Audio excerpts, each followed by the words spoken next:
He didn't just bring her home.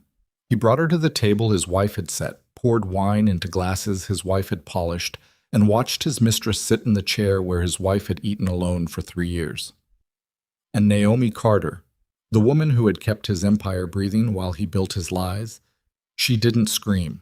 She didn't break a single dish. She served the meal she had cooked with her own hands, smiled at no one, and disappeared before the sun came up.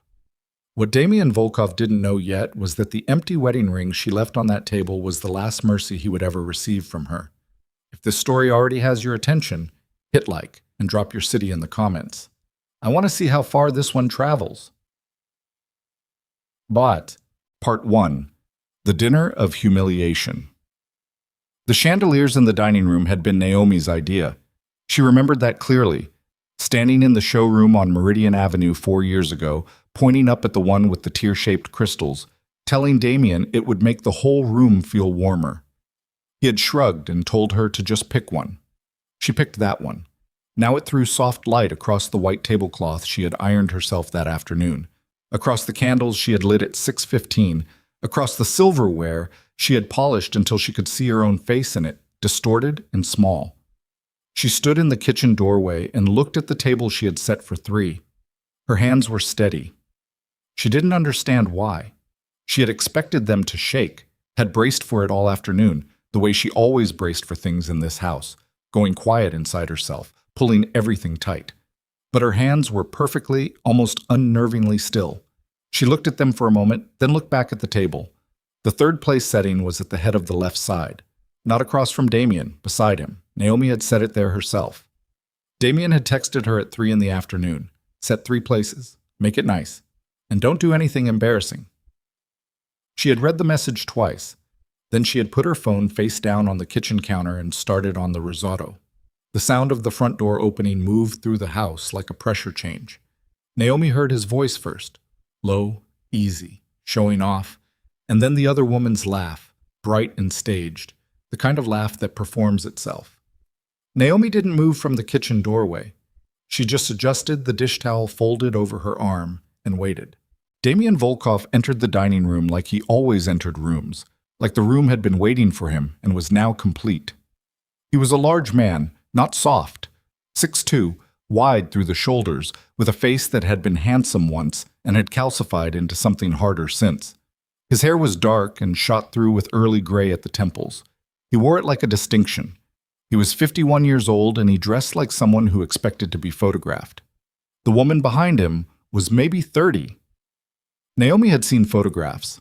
Vanessa Hale. She was tall and her dress was the color of a bruise, deep violet, fitted, the kind of dress that doesn't allow you to forget you're wearing it. Her hair was dark and loose, and she held Damian's arm the way someone holds something they're deciding whether to keep. She looked around the dining room with open, evaluating curiosity, like a buyer assessing a property, and then her eyes landed on Naomi.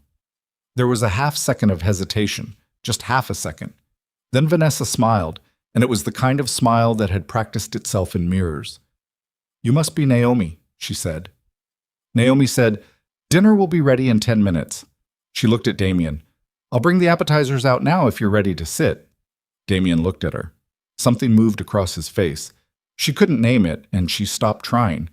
And then he pulled out the chair beside his own and held it for Vanessa and said, "We're ready." Naomi went back into the kitchen. She stood at the stove for a moment, both hands on the edge of the counter, looking at the risotto. The smell of it filled the kitchen.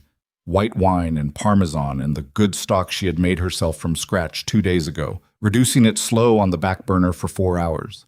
She had known 2 days ago. She hadn't known the specifics yet, but she had known something was coming. She always knew. She had learned to know things in this marriage the way you learn to read weather, not from anyone telling you, but from the pressure in the air and the way sound travels differently before a storm. She plated the appetizers. Thin-sliced beef carpaccio with capers and shaved parmesan, a recipe from her mother's side, something she had made for Damian on their 2nd anniversary. She carried the plates out on a tray, set one in front of Damian, one in front of Vanessa, and one at her own place, which was across the table from them both. Vanessa looked at her plate and said, "This looks beautiful. Did you make everything yourself?" "Yes," Naomi said. "You have real talent," Vanessa said, and there was nothing obviously cruel in her voice. That was Naomi had found the particular sophistication of women like Vanessa. The knife was always clean. Damien was already eating. He hadn't looked at Naomi again since she came out of the kitchen. He cut into his carpaccio and said to Vanessa, "I told you she could cook." Naomi sat down. She picked up her fork. She ate. This was the thing that nobody would ever understand about her, she thought. Not her sister, not the few friends she still had, not the therapist she had seen briefly 3 years ago before Damien decided she didn't need that. She wasn't performing calm. The calm was real. It wasn't peace, it was something below peace, something structural.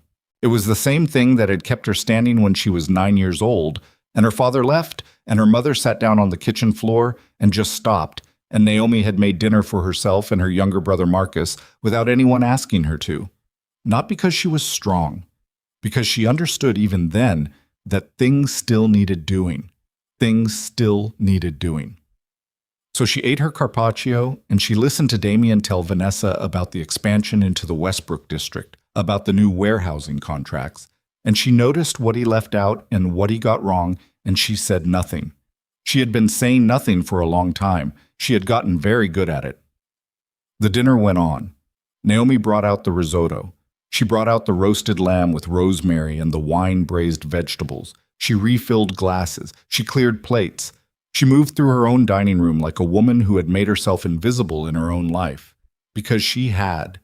Because that had been the only safe thing to be in this house for longer than she wanted to count. At one point, Vanessa looked up from her lamb and said, "You really should sit and enjoy this with us, Naomi. You made it." Naomi looked at her. She said, "I'm fine." Damien said nothing. After the dessert, a dark chocolate tart she had made the night before, pressing the pastry crust herself, tempering the ganache, Damien poured a third glass of cognac for himself and leaned back in his chair the way men lean back when they're satisfied and want you to know it. He looked at Naomi across the table and said, "Good dinner." That was all. 2 words. Good dinner. She had spent 11 years in his house and 12 hours on her feet today, and he gave her 2 words the way you tip a valet. And there was something in his eyes when he said it. Not cruelty, exactly. Worse than cruelty. Indifference. She was furniture to him. She had become furniture so gradually she almost hadn't noticed, like a painting that fades so slowly you can't remember what the colors used to be. "I'm glad you enjoyed it," Naomi said. She started clearing the dessert plates. Vanessa touched Damien's arm and said something low, and he laughed, and they moved together into the living room, and the sound of his laughter followed Naomi into the kitchen where she stood at the sink and ran water over her hands. The water was cold. She hadn't turned on the hot. She stood there with cold water running over her hands, and she thought about a conversation she'd had 4 months ago in a conference room on the 14th floor of a building in downtown Crestwood with a man named Gerald Finch who ran a security consulting firm and who had reached out to her, specifically to her, not to Damien, not through Damien's people, because her name had come up through channels as someone who understood both legitimate operations and the infrastructure behind them. Gerald Finch had a firm handshake and kind eyes, and he had slid a folder across the table to her and said, "I know your situation. I'm not asking you to do anything right now. I'm asking you to know that there's a door, and I'll keep it open." She had taken the folder. She had kept it in the lining of her winter coat, in the back of the closet in the spare bedroom, for 4 months. She turned off the tap. She dried her hands. She walked back out to the dining room, which was empty now, and she stood in front of the table she had set with such care, the ironed cloth and the polished silver and the candles burning down to their last half-inch. And she made the most important decision of her life in approximately 45 seconds. Quietly, without drama, without the weight of it showing on her face, the way she did most things now. She went upstairs. Damien and Vanessa were in the east sitting room. She could hear the television. She went to the bedroom. Their bedroom, technically, though she had long since started sleeping mostly in the spare room without either of them ever formally acknowledging the transition. And she pulled the small canvas bag from the shelf in her closet where it had sat for 6 weeks. She had packed it 6 weeks ago. After the night she'd found the photograph in his jacket pocket. She had packed it and told herself she wasn't ready yet. And she had been right that she wasn't ready, not then, not for another 6 weeks. She was ready now. The bag contained one change of clothes, her original Social Security card, her passport, a notebook, and a prepaid phone she had purchased in cash from a drugstore in a neighborhood 3 miles from this house. That was all. She had thought about taking more. The jewelry he had given her over the years, some of it worth real money, the savings account she technically had access to, the second car. She had thought about all of it, and she had left it all, because taking anything that was his would give him a thread to pull. She didn't want to be found by a thread. She had her own account, small, private, opened 2 years ago at a credit union branch in a town 40 minutes away, under her own name, funded by money she had moved with extraordinary patience. Not stolen, not fraudulently taken, just slowly, carefully redirected from legitimate consulting fees that were technically hers to begin with, for work she had done for his organizations that had never once appeared on any document with her name on it. She went to the spare room. She took the folder from the lining of the coat and added it to the bag. She looked around the room. Bare mattressed bed, white walls, a lamp with a cream shade. She had spent a lot of nights in here. She had read a lot of books in here. She had learned not to think in here, learned to turn herself down to maintenance level, just enough to function, just enough to keep things running. She thought about writing a note. She sat on the edge of the bed for a moment and thought about it seriously. What would she say? Where would she even begin? There were 11 years of unsaid things, and none of them would fit in a note, and none of them would matter anyway, because a note would be for him, and she was done doing things for him. She stood up. She went downstairs. She set the bag by the back door in the mudroom. She went back to the dining room, and she unpinned her wedding ring from her finger. Her finger felt strange without it immediately, like a too familiar weight had been lifted, and she set it on the dining table, in the center, on the white cloth, between 2 spent candles. She looked at it. She picked up her bag. She went out the back door. The night was cool. The backyard was dark except for the pool light, which threw wavering blue up through the water and across the stone surround. She had chosen those stones. She had sat with a landscape designer for 2 months, choosing them. She didn't let herself look at the pool. She crossed the backyard to the service gate, punched in the code, which was her own birthday, something that had once seemed like evidence of affection and now seemed simply like something she needed to remember. And she walked out into the alley behind the house and didn't look back. She called a car from the prepaid phone. She gave an address 6 blocks away. While she waited, she stood very still in the alley and listened. Distant traffic. A dog somewhere. The particular dense quiet of a wealthy neighborhood at 11:30 at night. She breathed slowly and consciously, and she waited. And when the car came, she got in and she said the name of the budget motel on the edge of the Northgate area where she had made a reservation 2 weeks ago. Cash, prepaid card, name of Sarah Cole. And she rode the 20-minute drive in silence. And she didn't cry, she didn't shake, she sat with her bag in her lap, and she looked out the window and watched the city she had lived in for 11 years move past her in the dark. She thought about Marcus, her brother, in Portland. She would call him when she was settled, not before. He would try to talk her through it, or talk her out of it, and she couldn't afford either right now. She needed to be already gone before she told anyone she was gone. She thought about Gerald Finch. She thought about his folder and his kind eyes, and the way he had said, "I'll keep it open," like it was the simplest thing. She would call him in the morning. She thought about the risotto cooling on the stove and decided she hadn't turned the burner off, and felt a brief, almost physical pang of something. Not regret, not grief, just that old reflex, that old things still need doing. And then she thought, let it cool. Let everything cool.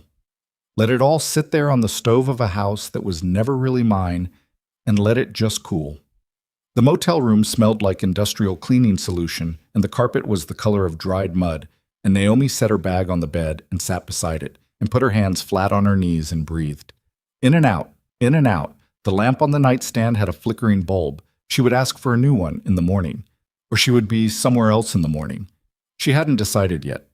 Gerald Finch's folder had an address in Crestwood and a second one in a city called Harlow, 4 hours north, where his firm had a regional office.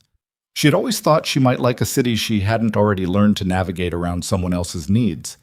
She lay back on the bed without taking off her shoes, and she looked at the water-stained ceiling, and she thought, I should feel something right now, something large, But what she felt was small and specific. Not happiness, not relief exactly. Something more like the absence of a sound you've been so used to that you stopped hearing it until it stops, and the silence is almost too large to process. She closed her eyes. She did not sleep right away. She lay in the dark of the motel room and let the last 12 hours run through her once, carefully, the way you check a list, the way you make sure nothing was left behind that you needed. The dinner, the table, Vanessa's smile, Damien's 2 words. Good dinner. The wedding ring on the white tablecloth, the back door, the alley, the blue pool light, the car, the city moving past in the dark.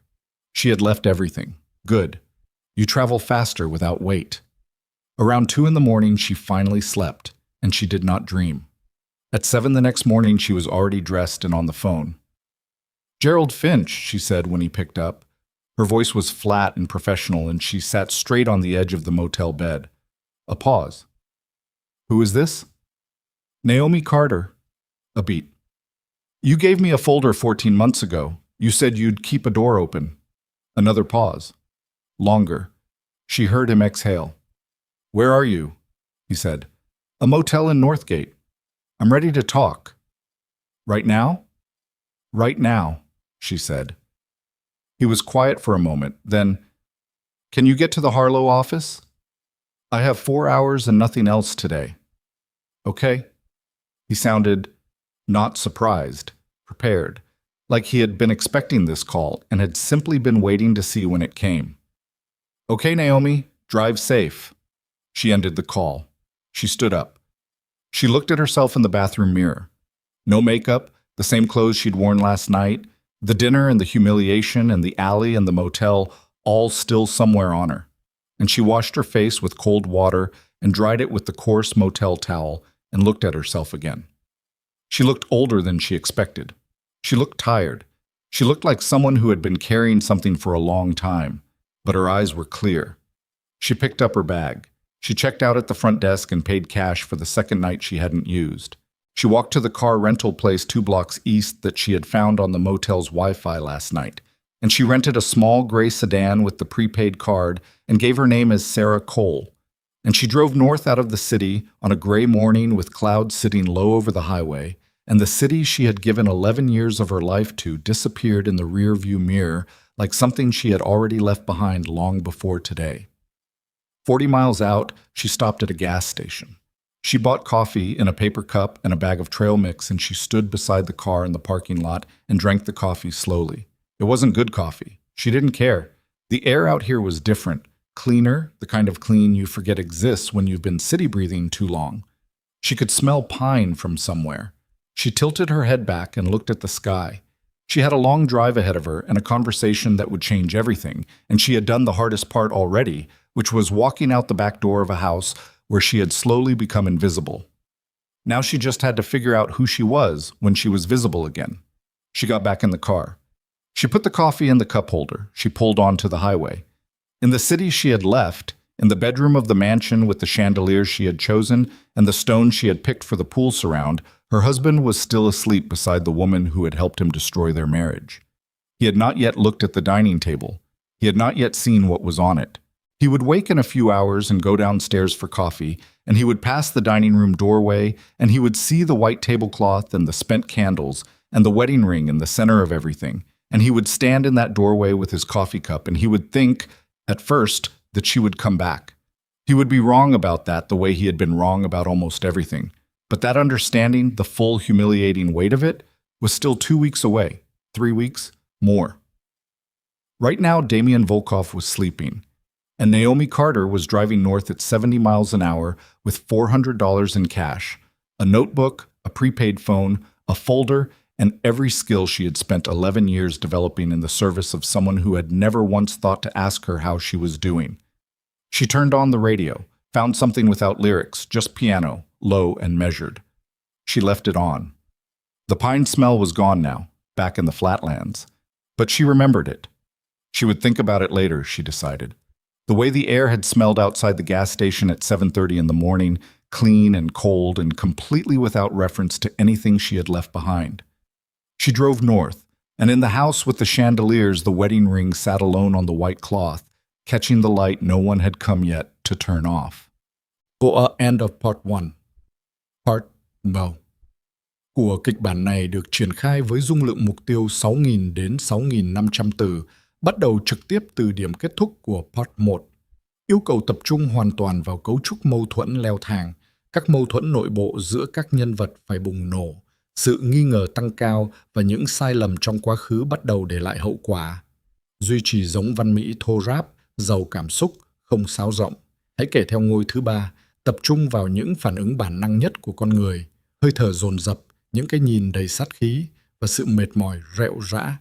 Hội thoại phải chiếm ưu thế, mang tính đối đầu gầy gắt, gãy gọn, không triết lý suông. Triển khai chi tiết từng phân cảnh, scene by scene. Tuyệt đối không sử dụng gạch đầu dòng, tiêu đề phụ hay nhắc đến thực thể tôn giáo. Kết thúc phần này bằng một nút thất kịch tính, The Point of No Return, khiến nhân vật không còn đường lui. Hãy trình bày trực tiếp trong tin nhắn, viết cực kỳ chi tiết từng hành động nhỏ. Nếu đặt giới hạn phản hồi trước khi đủ dung lượng, hãy dừng lại ở một câu rạng rỡ để tôi ra lệnh viết tiếp. Chỉ dần bắt buộc. Đây là một câu chuyện điện ảnh hoàn toàn hư cấu nhằm mục đích giải trí, không dựa trên bất kỳ sự kiện hay nhân vật có thật nào. Lưu ý đặc biệt quan trọng. Nếu đạt đến giới hạn trả lời, không được dùng giữa câu, hãy viết nốt câu đó hoàn chỉnh, không mở rộng nội dung. Show more. Part 2. The woman he never understood. Damien found the ring at 8:47 in the morning. He came downstairs in a white robe, barefoot on the marble, heading for the kitchen and the espresso machine the way he did every morning. Automatic, purposeful, not yet fully present in his own body. He passed the dining room doorway and something in his peripheral caught him. He stopped, backed up 2 steps, stood in the doorway. The table was still set the way she'd left it. She hadn't cleared it. The cloth was stained with 2 small wine rings. The candles were melted down to nothing. The plates were gone, but the glasses were still there, empty, and in the center of the cloth, in the exact center, placed with precision, the ring caught the morning light coming through the east window and threw it back at him in a small, cold flash. He stood there for 4 or 5 seconds. Then he went to the table and picked it up. A thin gold band with a half-carat diamond. Simple, not the upgraded version he'd offered her on their 5th anniversary that she'd declined. She'd said she liked the original. He'd thought that was sentimental. Now, holding it in his palm in the empty dining room, he thought maybe she'd just known something about keeping things that were actually hers. He set it back down. He went to the kitchen and made his espresso. He drank it standing at the counter.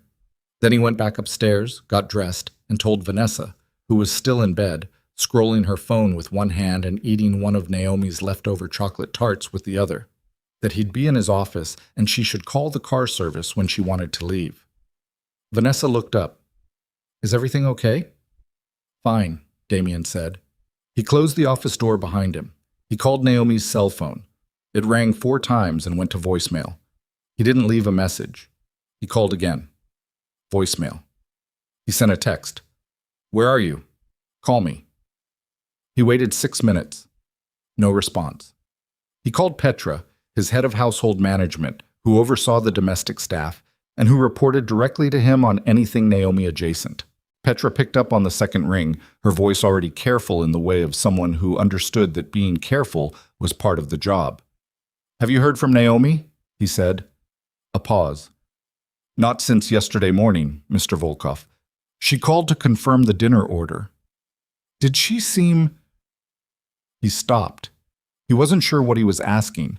Did she seem like someone about to leave? Did she seem like someone who had been planning something? He restarted. "Is anything missing from the house that you know of?" Another pause, longer. "I'd have to check, sir. Should I—" "Check," he said, "and call me back." He sat in his office. He looked at his phone. He thought about the expression on Naomi's face last night. And the thing was, he couldn't reconstruct it clearly. He'd been looking at Vanessa mostly, and at his food, and at the way the candlelight moved, and Naomi had been a presence at the periphery. Quiet, efficient. He tried to remember if she'd looked angry or hurt or on the edge of something, and he found, with a discomfort he didn't name, that he couldn't remember her face with any precision at all. He knew the shape of her, the way she moved through a room. Efficient, not graceful exactly, more like economical. No wasted movement. Dark hair she usually pulled back, 43 years old. He'd known her since she was 32. He had chosen her the way he chose most things, quickly and with a high degree of confidence, and he had not revisited the choice because revisiting choices was not something Damien Volkov did. He picked up his phone and called her again. Voicemail. He put the phone down on the desk and looked out the window at the backyard, at the pool, at the service gate at the far end. He noticed it was unlatched. He looked at it for a moment. Then he thought, she'll be back by tonight. She's making a point. She'll stay with her sister or whoever, and she'll be back by tonight, and we will have a conversation that I will control, and things will return to a normal configuration. He opened his laptop and started his morning briefing. He was wrong about tonight. He was wrong about the conversation. He was wrong about the configuration. But he wouldn't understand how wrong for another 11 days, and those 11 days would be the most expensive of his life, in ways that had nothing to do with money. The first call came from his attorney, Ray Conti, at 10 in the morning on the third day after Naomi left. Damien was at the Westbrook site when his phone buzzed, standing in a half-finished warehouse space with concrete dust on his shoes and his project manager talking at him about ventilation permits. "I'll call you back," he said, and stepped outside. "We have a problem," Ray said. No preamble. Ray Conti was 60 years old and had been Damien's attorney for 9 years, and he did not call with problems unless they were real. Talk.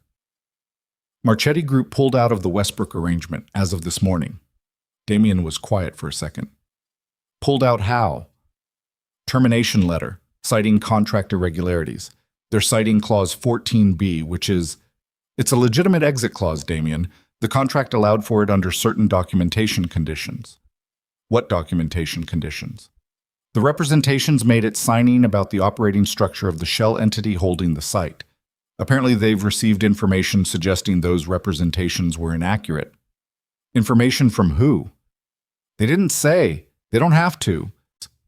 Damien stood in the parking lot of the warehouse with the March wind pulling at his jacket, and he turned the thing over in his mind the way he turned all problems, slow, methodical, looking for the origin point. Marchetti had been solid for 3 years. The Westbrook arrangement was worth $11 million over 36 months. You didn't walk away from $11 million over documentation irregularities unless someone handed you a reason to. Who had access to the shell entity documentation? He said. Ray paused. Naomi managed the filing records for the subsidiary structure. You know that. Damien said nothing. She set up the document management system herself 2 years ago. Ray continued carefully. She's the only one who had full visibility into the cross-referencing between the entity stack and the operating agreements. Damien hung up. He stood for a moment in the parking lot. Then he called Naomi's number. Voicemail. The recording of her voice, calm, professional, "You've reached Naomi Carter, please leave a message," felt different now. Not like absence, like information. He drove back to the house. He went to the home office that had technically been designated as a shared space, but which Naomi had used almost exclusively for the past 3 years, managing the labyrinthine system of legitimate businesses that provided cover and cash flow for his actual operations. He sat at her desk for the first time he couldn't remember the last time he'd sat at her desk. Maybe never. The desk was clean. Everything filed, labeled, organized with the almost aggressive tidiness that had always been characteristic of Naomi. He opened the filing cabinet. The folders were all there: vendor agreements, employee classifications, tax documentation, subsidiary charters. He pulled them out and stacked them on the desk and began going through them, and within 20 minutes he had a problem he couldn't fully articulate but could feel clearly. Everything was in order. Everything was perfectly, legally, above reproach in order, which meant that everything that was not in order was somewhere else, in a system he didn't have access to. Organized by a mind he had never made the mistake of actually evaluating. He sat back in her chair. He looked at the ceiling. He thought about the times he'd walked past this office and seen her in here, late at night, 2, 3 in the morning sometimes. The desk lamp on and her head bent over documents. And he had thought, He had genuinely thought, she's managing the housekeeping accounts, or she's reviewing vendor invoices or something small and administrative, and he had walked on and gone to bed and let her work in the dark. He had been catastrophically incurious about his own wife. He picked up his phone and called his head of security, a man named Otto Briggs. "I need you to find someone," Damien said. Otto said, "Who?" "Naomi," Damien said. The word came out differently than he expected, not commanding, almost flat. A pause. "Your wife." "Yes," Damien said. "My wife." The second thing to crack was the Harker Street accounts. Damien heard about it on the 7th day from his finance man, a thin, nervous person named Elliot Ray, who called at 6 in the evening and spoke in the low, rapid monotone of someone delivering terrible news and hoping to be done with it quickly. "The accounts linked to the Harker Street LLC are showing a compliance flag," Elliot said. "FinCN inquiry. It was filed 8 days ago." 8 days ago. The night before Naomi left. "The flag is related to structuring patterns over the past 18 months, Elliot continued. "Someone submitted a detailed transaction analysis to the inquiry system. I don't know who. I'm trying to find out who. But whoever it was, they had access to the internal ledger structure, not just the surface accounts, because the analysis references sub-account movements that aren't visible from outside." Damien sat down. He was in the living room. Vanessa was there. She was around a lot, had essentially been living in the house the past week, which he was now finding less comfortable than he'd expected. She was on her phone on the couch, and she glanced at him, and he turned away from her. "How long?" he said to Elliot. "To resolve the flag? If it escalates to a full inquiry, months. If it goes further—" Elliot stopped. Damien, whoever put this together, understood the structure very well. This wasn't a random tip. This was a map. He ended the call. Vanessa set down her phone. "Bad news?" "Business," he said. "You've been saying that for a week." He looked at her. She was wearing a silk robe that wasn't hers. She'd bought it from somewhere and just installed it in the house, along with face creams and a second charger and 3 pairs of shoes in the front closet. She looked beautiful and unbothered and completely unaware of the 11 million in the compliance flag and the thing he was beginning, slowly and with profound resistance, to understand about his wife. "You should go home tonight," he said. Vanessa's expression shifted just slightly. "Excuse me? I have things to deal with. You should go home." She stared at him for a moment, then she picked up her phone again. "Fine," she said, flatly, and she said it like a woman who was already renegotiating her investment. He went back to Naomi's office. He spent 4 hours going through everything again, more carefully, and what he found, or more precisely, what he found missing, was a secondary ledger system. He knew it existed because 2 years ago Naomi had mentioned it to him, offhandedly, in the kitchen, saying something about setting up a separate documentation layer for the operational reimbursements, something clean, something that would hold up. And he had said, "Sure, whatever you think," because that was what he always said to her about the legal work. "Sure, whatever you think," because he trusted her competence the way you trust a wall to hold a building, completely, without examination, and only thinking about it when the cracks start. The secondary system wasn't on any of the office computers. He called Elliot back. "Is there a cloud storage account associated with any of the subsidiaries?" he said. "There are 3, Elliot said. "All 3 require 2-factor authentication. I've been trying to access the main one for 4 days. The authentication code goes to a phone number I don't have." "What number?" "It's registered to a Sarah Cole," Elliot said. "I can't find any record of a Sarah Cole in any of the employee databases." Damien closed his eyes. Otto Briggs called on day 9. He had a voice like gravel in a tin can, and he got to the point without introduction. "She's not with the sister," he said. "She's not with any of the friends we can identify. Her cell phone has been off since the morning after she left. The car we have registered to her hasn't moved from the garage. She took nothing from the joint accounts." "She took something," Damien said. A pause. "What do you mean?" "Keep looking." "There's more," Otto said. "I did a search on her professional history. She had a contact 3-4 years ago. Man named Gerald Finch, security consulting. His firm does legitimate work above board, but he's got relationships in the regulatory compliance world. Government contract work. The walls of the office seemed to settle slightly inward. "Where's Finch based?" Damien said. "Main office Crestwood, satellite in Harlow." Otto paused. "Harlow's 4 hours north." Damien said nothing for a moment. Then, "Do we have people in Harlow?" "We have a contact, not solid, and Damien—" Otto stopped. "Say it." "If she's with Finch's organization, we have to be careful about how we approach this. His firm has connections in places where visibility is not good for us." "Find her," Damien said. "Don't approach. Find." He hung up. He sat in the dark office for a long time. On day 10, Tommy Reyes resigned. Tommy Reyes was his operations director for the Central District, a man who had been with Damien for 7 years, who knew the supplier relationships and the distribution architecture and the names of every deputy within a 12-block radius who had been put in place through Damien's direct influence. He sent a 1-paragraph email at 9 in the morning citing personal reasons and gave no notice. Damien called him. The phone rang and went to voicemail, and Tommy Reyes never called back. 2 hours later, Marcus Chen, head of the Westbrook build-out team, not a made man but a civilian contractor who had been doing legitimate construction work as cover for 3 years, emailed to say he was withdrawing from the remaining project phases. He cited the Marchetti Group's withdrawal as creating too much financial uncertainty. This was, Damien understood, a reasonable explanation. It was also possibly true. But 2 in 1 day meant something. He called his enforcer, a man known as Reese, who existed at the specific juncture between the legitimate and the not, and who served as Damien's information network within his own organization. Reese picked up on the first ring. "What's going on?" Damien said. Reese exhaled. Not quite a sigh, more like a man releasing pressure.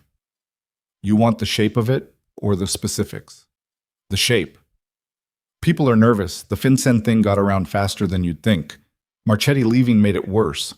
And there's a thing going around that Naomi's gone, and people are reading it different ways." "What different ways?" "Some people are reading it as—" Reese stopped, chose words carefully. "As maybe she took something with her. Information. People are wondering what she knew." "What she knew," Damien repeated. "She managed a lot of relationships, Damien. People dealt with her directly. She's been the one they called when there was a problem with a contract or a supplier got difficult or the paper trail needed to be arranged. She handled things. You know this." He did know this.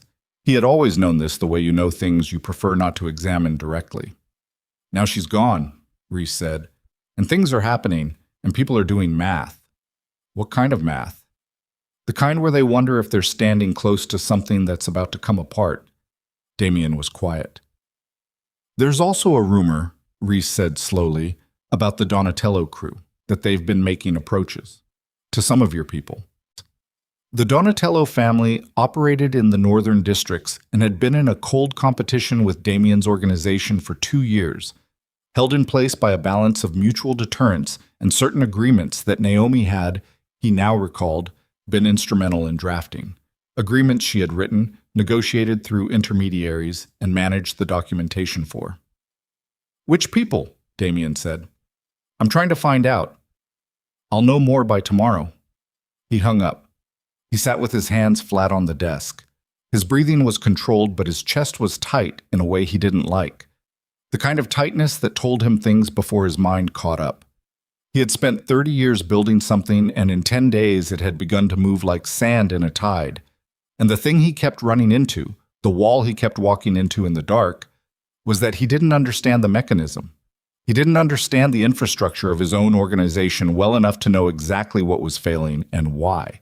Because the person who had understood it, who had built the systems and maintained the relationships and kept the legal and the illegal properly cordoned and balanced and protected, was currently 4 hours north in a city where Damien had no solid contacts, talking to a man named Gerald Finch. He thought about the dinner. He thought about her face across the table. He tried again to remember it clearly. He couldn't. Vanessa called at 8 that evening. He let it go to voicemail. She called again. He picked up. "You've been ignoring me," she said. "I've been working." "For 10 days." "Yes." She was quiet for a moment. Then, "Is this about Naomi?" "It's about business." "Because I'm starting to think those are the same thing." He didn't answer that. "Damien?" Her voice shifted. Not warm. Vanessa's voice was not a warm instrument, but precise. "I need to know what's happening, because I have things I need to be thinking about." Things. My things, my life. I didn't sign up to wait around while you deal with a crisis that you're not even talking to me about. "Then don't wait," he said. The silence stretched. "You don't mean that," she said. He wasn't sure whether he meant it or not. That was its own uncomfortable information. He had brought Vanessa Hale into his life 6 months ago with the same confidence he brought to all acquisitions. And he was finding in this particular 10-day window that confidence detached from information is just a posture. He had been making postures for years. He had confused them for decisions. "I'll call you tomorrow," he said. "Damien." He ended the call. He went to the kitchen and stood at the counter and looked at the espresso machine and didn't make anything. He looked around the kitchen. It was impeccably clean. The housekeeper had come twice this week, but there was something missing from it that he couldn't name for a moment, and then he named it. It had no smell. The kitchen had always had a smell. Coffee, something cooking, herbs from the small pot of rosemary Naomi kept on the windowsill. He looked at the windowsill. The rosemary was still there, but the bottom leaves were yellowing. Nobody had watered it. He watered it, stood at the sink and ran a glass of water and poured it into the pot. He wasn't sure why. He stood looking at it for a moment. Then he went back to the office. On day 11, Otto called with a location. "Harlow," he said. "She's renting a place. I have an address." "You're sure?" She used the Sarah Cole name for the rental. Same prepaid card signature as the motel in Northgate. I backtracked through the card usage. The card was purchased 6 weeks before she left. 6 weeks. She had been ready 6 weeks before she left. She had sat at dinner that night, already 6 weeks into a departure plan. "She's not hiding," Otto added. "She's working. I put eyes on Finch's office and she's going in every day. 8 in the morning, sometimes earlier. She's not an employee yet, officially, but she's in that building." "What's she doing in there?" "I don't know specifically. What I know is that Finch's firm has 2 government contracts pending that involve compliance review of—" Otto paused, in the manner of someone choosing precision over speed. "Financial structures associated with organized activity, consulting contracts, legal." The tightness in Damien's chest spread downward into his stomach. "She's not giving them anything," he said. It came out as a statement, but it was shaped like a question. Otto was quiet for a second too long. "I don't know what she's giving them," he said, "but she went in with a bag this morning that I'd estimate at 4 inches thick. Paper, not laptop. I could see the shape of it, and she was in there 6 hours. Damien's jaw tightened. He stood up. He walked to the window. The backyard. The pool. The service gate, latched now. Petra had latched it. "I'm going to Harlow," he said. "Damien." Otto's voice took on a quality Damien rarely heard from him. Cautious. Not fearful. Otto Briggs did not do fearful, but calibrated. "If she's inside Finch's orbit, and you go up there directly, that becomes a different kind of problem. I'm not going to do anything. I know that, but the people Finch has relationships with won't know that. Any contact with her right now, if it can be characterized as intimidation or interference, I said, I'm going to talk to her. And I'm telling you that talking to her in that context could end with us having very serious conversations with people we don't want to be having conversations with. You understand what I'm saying?" He understood. He stood at the window and breathed and understood. "She was my wife for 11 years, he said, and the sentence surprised him slightly with its own weight. "I know," Otto said. "I want to know what she's planning. I can try to find out through other channels. Give me—" "No," Damien said. "I'm going myself, tomorrow morning." Otto said nothing for a moment. Then, "I'll drive." They left at 6 the next morning. The drive north was gray and quiet. Otto behind the wheel, Damien in the passenger seat with his phone, going through Elliot's latest briefing on the FinCEN timeline. They didn't talk much.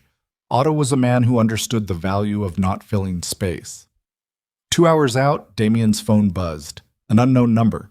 He stared at it for a moment, then picked up. Damien Volkov. The voice was male, even, professional. Not a voice he recognized. "This is Gerald Finch. I believe you're on your way to Harlow." Damien's hand tightened on the phone. In the driver's seat, Otto glanced over once, then back at the road. "You're having me watched," Damien said. "I'm being cautious," Finch said, "which is actually something we have in common, or used to."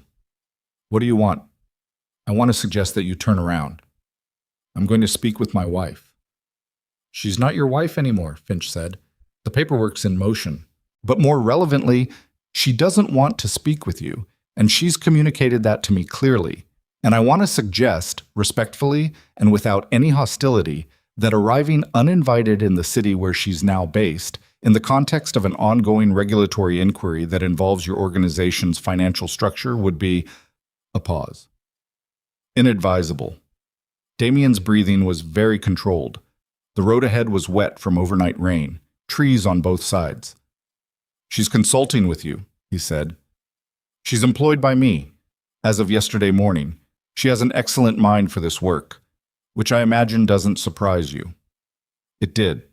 Not because it was implausible, but because he had never thought to imagine what she would do with her own capabilities outside of what she did for him. "I want to talk to her," Damien said. "She knows that," Finch said. "She asked me to give you a message." Damien waited. She said, "Tell him that what he's looking for, he put away himself. Tell him to look at what he valued and what he didn't, and he'll understand where everything went." The line was quiet. "That's the message," Finch said. "I'd recommend you take it seriously and go home, Mr. Volkov.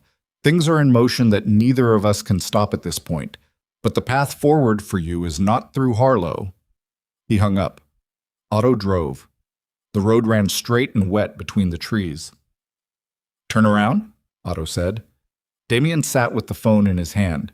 The pressure in his chest had shifted into something else now.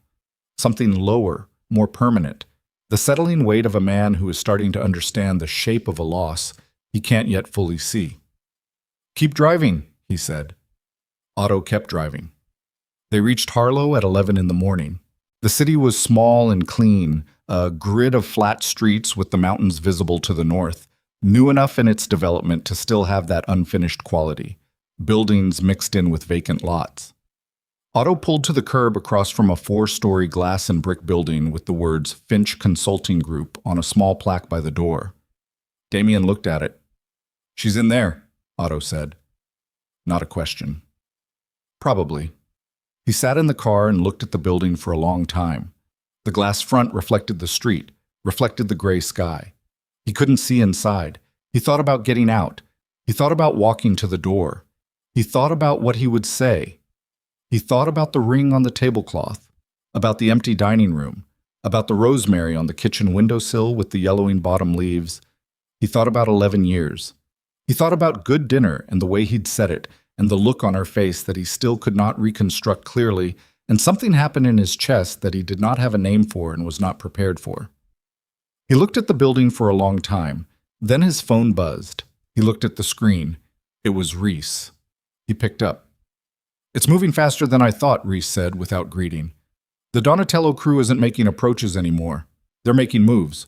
2 of our northern distribution contacts switched sides this morning. And there's something else. Say it. The Harker Street accounts. They're not just flagged. The inquiry escalated overnight. I'm getting word that there's a grand jury process starting. Someone cooperated. Someone who knew the sub-account structure." The world narrowed down to the building across the street and the phone in his hand and the cold math of what he was beginning to understand. "When?"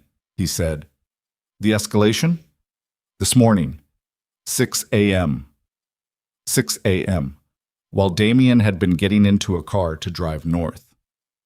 "Reese," he said slowly, "is there any way this stops?" A pause, long enough to be its own answer. "Not the way things were," Reese said. "Whatever was holding it together, it's not there anymore." Damien stared at the building across the street. at the glass that showed him only the sky. He sat perfectly still in the passenger seat of his own car, in a city that wasn't his, in front of a building where the woman he had never properly looked at was working inside. And the thing he understood, the thing that settled into him now with the finality of a door closing, was that the point he had been moving toward without knowing it had already passed. Not today, not last week. The point of no return had been 11 years ago, on 100 small occasions when he had looked at Naomi Carter and chosen not to see her. He had crossed it so long ago he hadn't felt it go under his feet. "Go home," he said to Otto. Otto turned the car around without a word, and Damian Volkov rode back south through the wet November trees toward a city that was already coming apart at the seams, and he did not look back at the building, and he did not call Vanessa, and he held his phone in both hands and stared at the road ahead. And the thing growing in him now was not anger. Anger he knew. Anger was comfortable and familiar and had served him for 30 years. What was growing in him now was something he had almost no experience with at all. It was fear. End of part 2. Part 4. Cuộc kịch bản điện ảnh này được triển khai với dung lượng 6.000 đến 6.500 từ, bắt đầu trực tiếp từ điểm kết thúc của part 2, yêu cầu bắt đầu ngay lập tức từ điểm không còn đường lui của phần trước. Trọng tâm của phần này là bước ngoặt lớn, the twist. Một sự thật kinh hoàng bị phơi bày hoặc một sự phản bội bất ngờ khiến toàn bộ kế hoạch của nhân vật chính bị phá hủy hoàn toàn. Duy trì giống văn mỹ thô ráp, giàu cảm xúc, không sáo rộng. Hãy kể theo ngôi thứ 3, tập trung khai thác sự bàng hoàng, tuyệt vọng và những phản ứng tâm lý cực đoan của nhân vật khi đối mặt với thất bại. Hồi thoại phải sắc lạnh, mang tính chất thẩm vấn hoặc bộc phát sự phẫn nộ, triển khai chi tiết từng phân cảnh scene by scene với nhịp điệu dồn dập, tuyệt đối không sử dụng gạch đầu dòng, tiêu đề phụ hay nhắc đến thực thể tôn giáo. Kết thúc phần 3 bằng một tình huống ngặt nghèo nhất, buộc nhân vật phải thay đổi hoàn toàn bản chất để tồn tại. Hãy trình bày trực tiếp trong tin nhắn, viết cực kỳ chi tiết từng cử chỉ nhỏ. Nếu đạt giới hạn phản hồi, hãy dừng lại ở một câu rạng rỡ để tôi ra lệnh viết tiếp nhằm giữ đổ sâu cho kịch bản lồng tiếng. Chỉ dần bắt buộc. Đây là một câu chuyện điện ảnh hoàn toàn hư cấu nhằm mục đích giải trí, không dựa trên bất kỳ sự kiện hay nhân vật có thật nào. Lưu ý đặc biệt quan trọng. Nếu đạt đến giới hạn trả lời, không được dựng giữa câu hay viết nốt câu đó hoàn chỉnh, không mở rộng nội dung. Show More Part 3. The Empire Falls. He got home at 4 in the afternoon, and the house felt different, not physically different. The chandeliers were the same, the marble floors, the furniture she had chosen and arranged and maintained. But the way a space feels when the person who understood it is no longer in it, that had changed. The house felt like a stage set now, accurate in every detail and hollow in every way that mattered. Damian set his keys on the table in the foyer and stood for a moment. The silence was specific, not peaceful, the kind of silence that is actually the absence of something you hadn't known was making sound. He went to the kitchen and made himself a drink he didn't finish. He stood at the counter and looked at the rosemary he had watered last night and thought about Finch's voice on the phone. "She's employed by me, as of yesterday morning." The clean confidence of it, the way he'd said it like a man holding good cards and choosing not to show them yet. Damian's phone buzzed. Elliot Ray. He picked up. "They moved," Elliot said. His voice was doing something it hadn't done before, a high, thin vibration underneath the words, like a wire pulled too tight. "The Harker Street accounts. They're frozen, all of them, not flagged, frozen." "When?" 2 hours ago. "I got the notification from the bank compliance department. I've been trying to reach you. I was driving." "Damian, this is not a flag anymore. This is a formal asset restriction. The notice cites an ongoing federal inquiry. If this goes the direction I think it's going, how much is in those accounts?" "Combined, between the main and the 3 sub-accounts." Elliot stopped, breathed. 4.3 million. Damian set the untouched drink on the counter. "What can we access?" "Right now, the operating accounts for the legitimate businesses are still open, but if those get swept into the inquiry, and given how Naomi structured the documentation, the way the subsidiaries were cross-referenced..."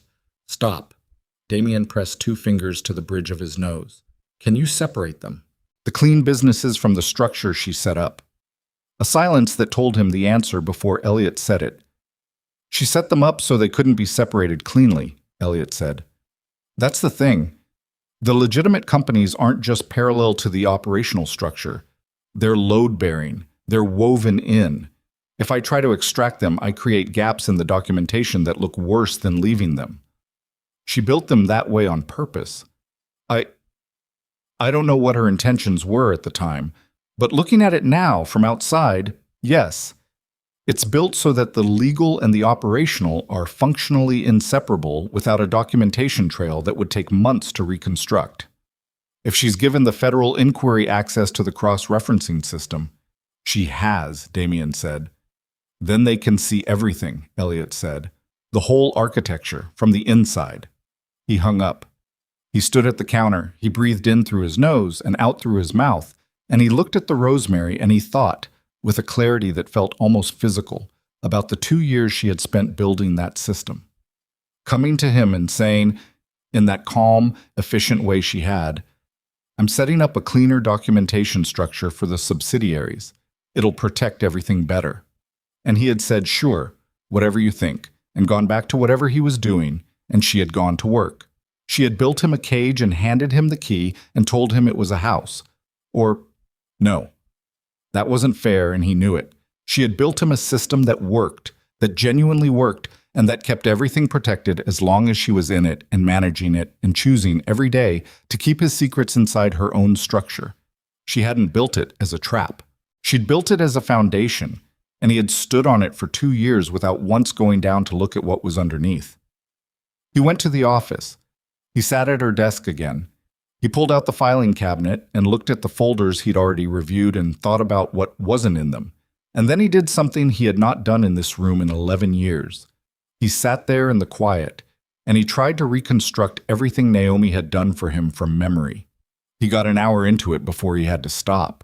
Not because he ran out of time, because he ran out of memory. He couldn't reconstruct it. He knew the broad outlines. He didn't know the details. He had never known the details because the details were her domain, and he had trusted her with his domain the way you trust bedrock. And you don't study bedrock, you just build on it. And if someone told you the bedrock was actually a person who could leave, you would have said that was impossible, right up until the moment it walked out the back door. His phone rang at 7. Unknown number. He picked up. Mr. Volkov? A woman's voice, professional, careful. My name is Special Agent Diana Marsh. I'm calling from the Financial Crimes Unit. I want to let you know that we've initiated a formal inquiry into several financial structures associated with your name and related entities. I'm calling as a courtesy to let you know that if you'd like to have counsel present for a voluntary interview, we'd prefer to schedule that rather than proceed with, I'll have my attorney contact you, Damien said. Of course. I'd ask that he reach out within 48 hours. After that, our process becomes less flexible. Is this related to the Harker Street accounts? A small pause. That's one of several areas we're looking at. How many areas? Your attorney will get a full picture when he calls us. Her voice was even, without hostility, the voice of a person doing a job. Thank you for your time, Mr. Volkov. He called Ray Conti the moment the line cleared. Ray picked up and Damien told him about the call, and there was a silence on the other end that lasted long enough to measure. A voluntary interview request, Ray said finally, in 48 hours. Damien. Ray's voice had something in it Damien hadn't heard in 9 years of working with him. Not panic, something more resigned and precise. We need to talk in person. Tonight. Come here. No, not your house. My office. He drove to Ray's office in the Crestwood Financial District, parked in the underground garage, took the elevator to the 12th floor. Ray was there alone, jacket off, a yellow legal pad on the desk with handwriting on it Damien couldn't read from the door. Ray looked 10 years older than the last time Damien had seen him. The overhead light was harsh, and Ray's face in it looked like a topographical map of a difficult year. Damien sat down across from the desk. How bad? He said. Ray looked at the legal pad. I spent the last 3 hours making calls. I have a partial picture. It's not good. He looked up. The federal inquiry is being run out of the Eastern District. It's connected to a task force that was already looking at organized financial activity in this region. What seems to have happened is that the task force received a detailed submission, very recent, within the last 2 weeks, that provided them with a structural map of several financial operations. This submission apparently included documentation of sub-account movements, entity relationships, and cross-referencing between legitimate and non-legitimate operations. How detailed, Damien said. Detailed enough that the inquiry moved from preliminary to formal in under 2 weeks. That's fast, Damien. That suggests the submission was exceptionally well organized. She had the documentation, Damien said, the secondary system. She took it with her. Ray was quiet. She built it, Damien said. The whole cross-referencing structure. She built it, and she understood it, and she... He stopped. His voice had done something unexpected, a roughness at the back of it he didn't want Ray to hear. He breathed through his nose and steadied. She knew exactly what she had. Yes, Ray said quietly. And she waited, Damien said. She waited until she had everything ready, everything in place. And then she went to dinner, and she served the food, and she didn't say a word, and she left in the middle of the night, and she took the one thing that could do this. Ray said nothing. She planned it for at least 6 weeks, Damien said. Maybe longer. Damien, Ray leaned forward. I need to know one thing, and I need you to tell me the truth. Was she a voluntary participant in the operations? Was she doing this under duress, or was she... She was my wife, Damien said. That's not what I asked. He looked at the legal pad on the desk, the handwriting he couldn't read. He thought about late nights in the office, Naomi at her desk, the lamp on. He thought about the phone calls she'd taken, the meetings she'd arranged, the times he'd walked past and heard her talking in that quiet professional voice. And he'd thought administrative. He'd thought managing the household accounts. He'd thought whatever was easiest to think. She managed the legitimate businesses, he said. She set up the subsidiary structure. She handled documentation. Did she have knowledge of the operational side? He breathed. She would have to have had some understanding. How much understanding? Enough to build a system that kept it protected, he said, which means enough to understand what it needed protecting from. Ray sat back. He picked up a pen and clicked it twice and set it down. Okay, he said. Okay, then here's where we are. The inquiry is moving. The accounts are frozen. I'm going to push back on the interview timeline and buy us some room. But the submission they received, if it's as complete as I'm being told it is, there's a ceiling to how much we can do defensively. The best outcome here is a negotiated position, but to negotiate we need something to offer, and right now, what do we have to offer? Damien said. It was not really a question. Cooperation, Ray said, or the appearance of it, which requires us to decide very quickly what we're willing to give and to whom. Cooperation, Damien said. The word sat wrong in his mouth, like a piece of food he'd never tasted. It's the landscape, Ray said. I'm not telling you what to do. I'm telling you the landscape. He drove home. The city was lit up and moving around him, and he sat in traffic on Harker Street, the street that shared its name with the accounts that were now frozen, which he suddenly realized was because Naomi had named them. She had been the one to set them up and name them, and she had given them the name of the street where they'd had their first apartment, before the mansion, before the organization had grown into what it became. And he sat in that traffic and looked at the name on the street sign and felt something crack in the foundation of his chest. He sat with it until the light changed. By the time he got home, it was past 10. There was a car in his driveway, not one of his cars, a black Mercedes he didn't recognize, late model, parked at an angle that suggested entitlement. He parked and got out and stood for a moment looking at it. Vanessa opened the front door before he reached it. She was dressed, not in the silk robe, in actual clothes, a cream blazer and dark slacks, professional looking. And that was the first wrong note, because Vanessa at his house at 10 at night in a blazer was a different configuration than anything he'd seen from her before.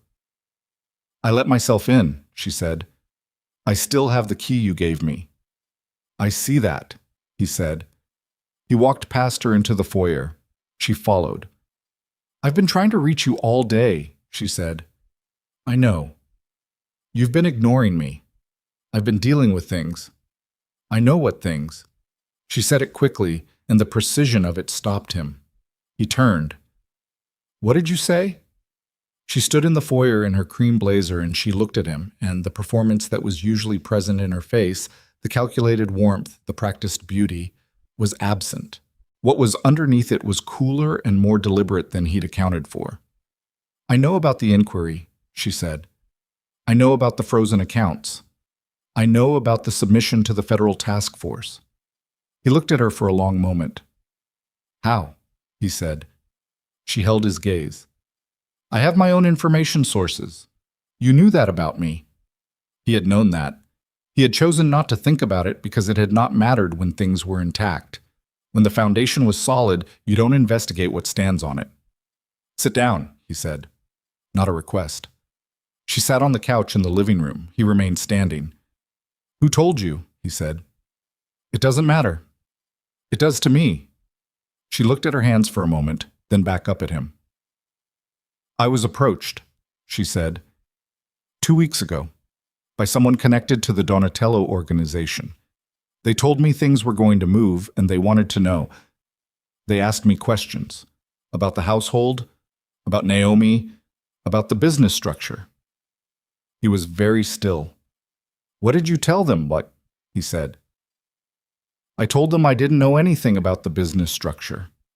Her voice was level. Which was true. You never told me anything. But you knew they were asking.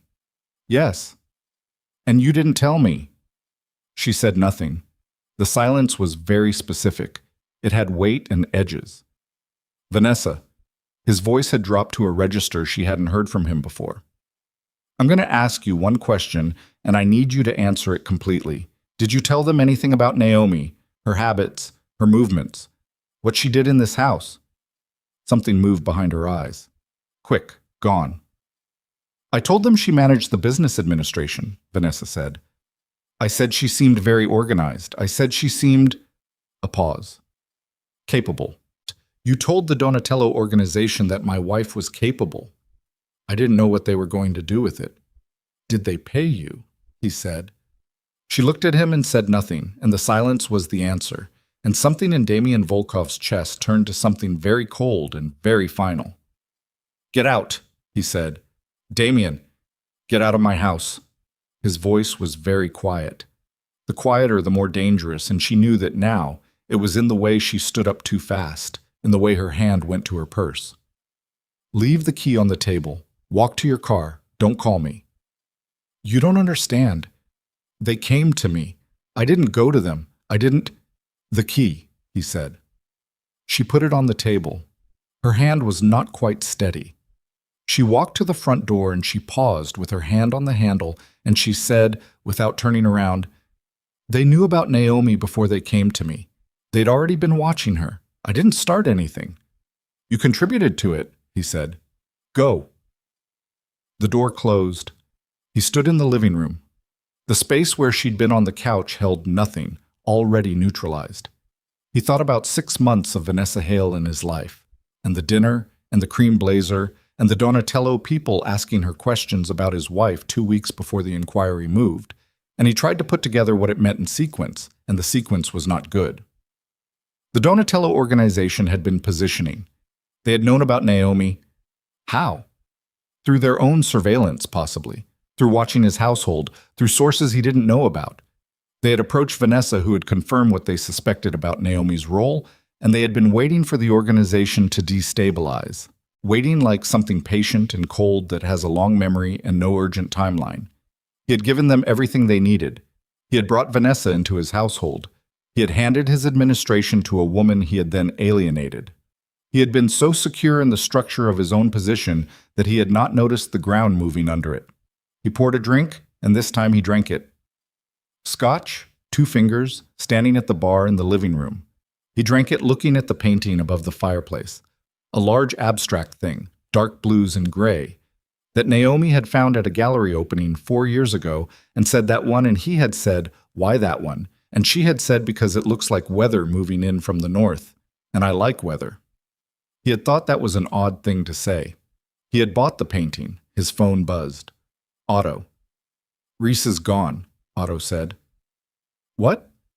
He called me an hour ago, said he was out, effective immediately. He's relocating. He's running.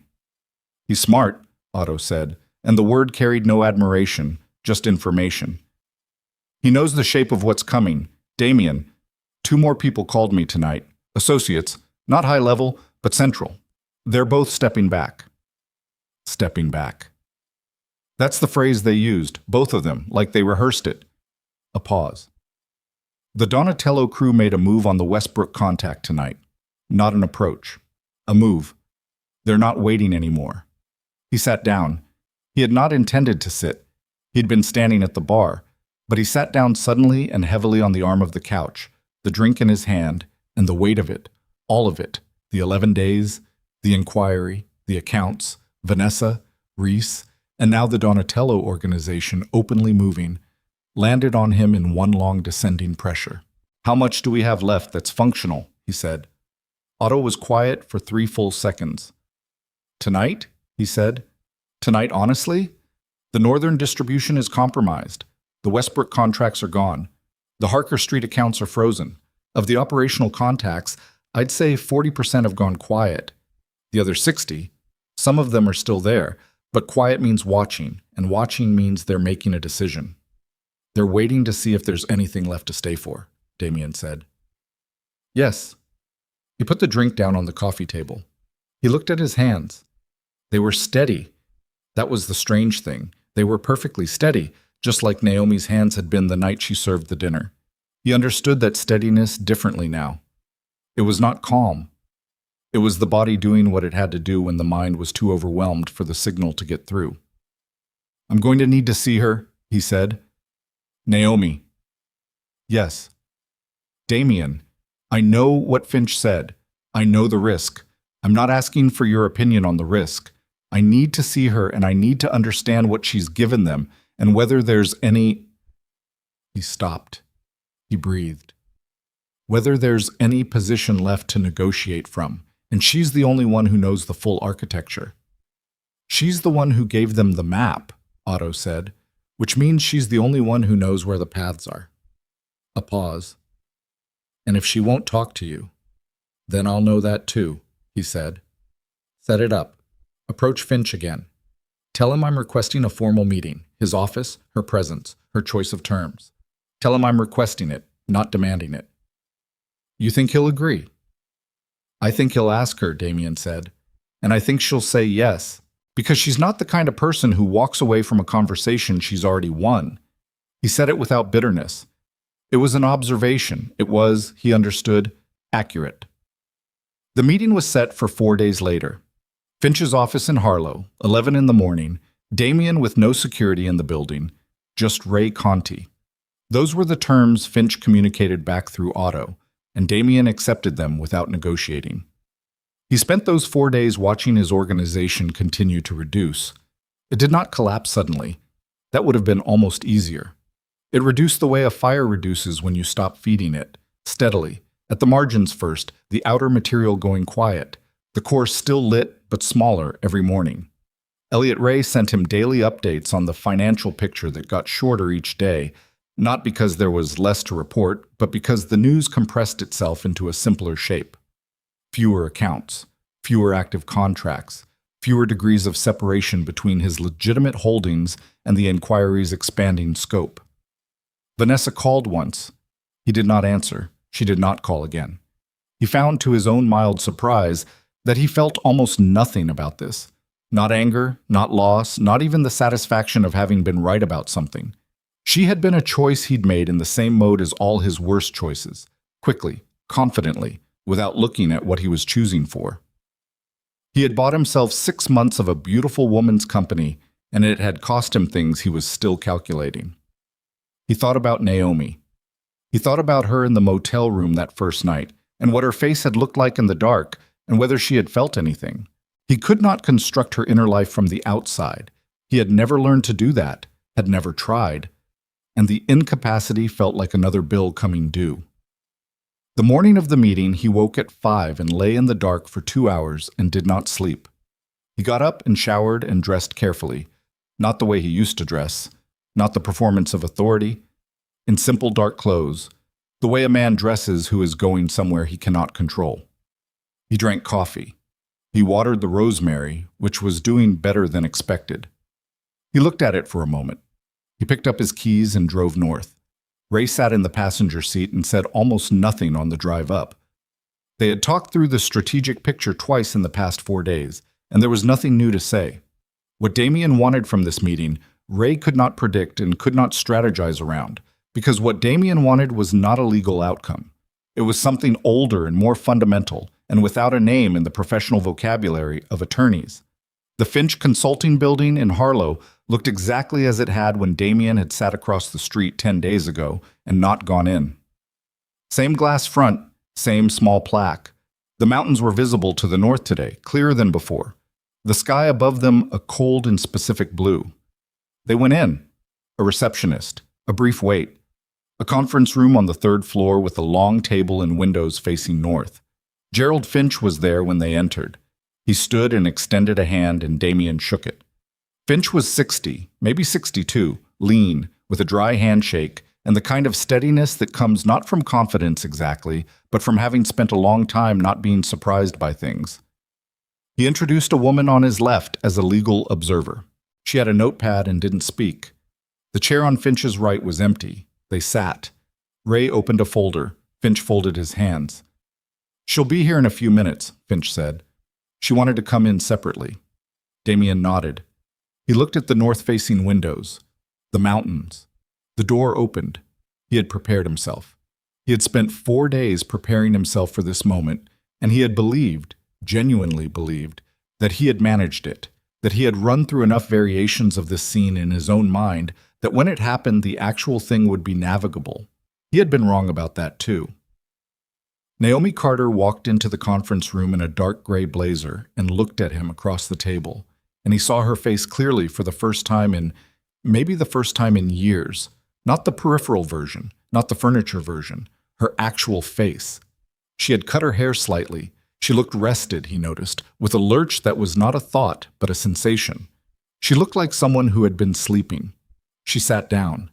She did not look away from him, and she did not look toward him with any particular feeling. She looked at him the way you look at a problem you have already solved and are now being asked to verify. "Damien," she said. "Naomi," he said.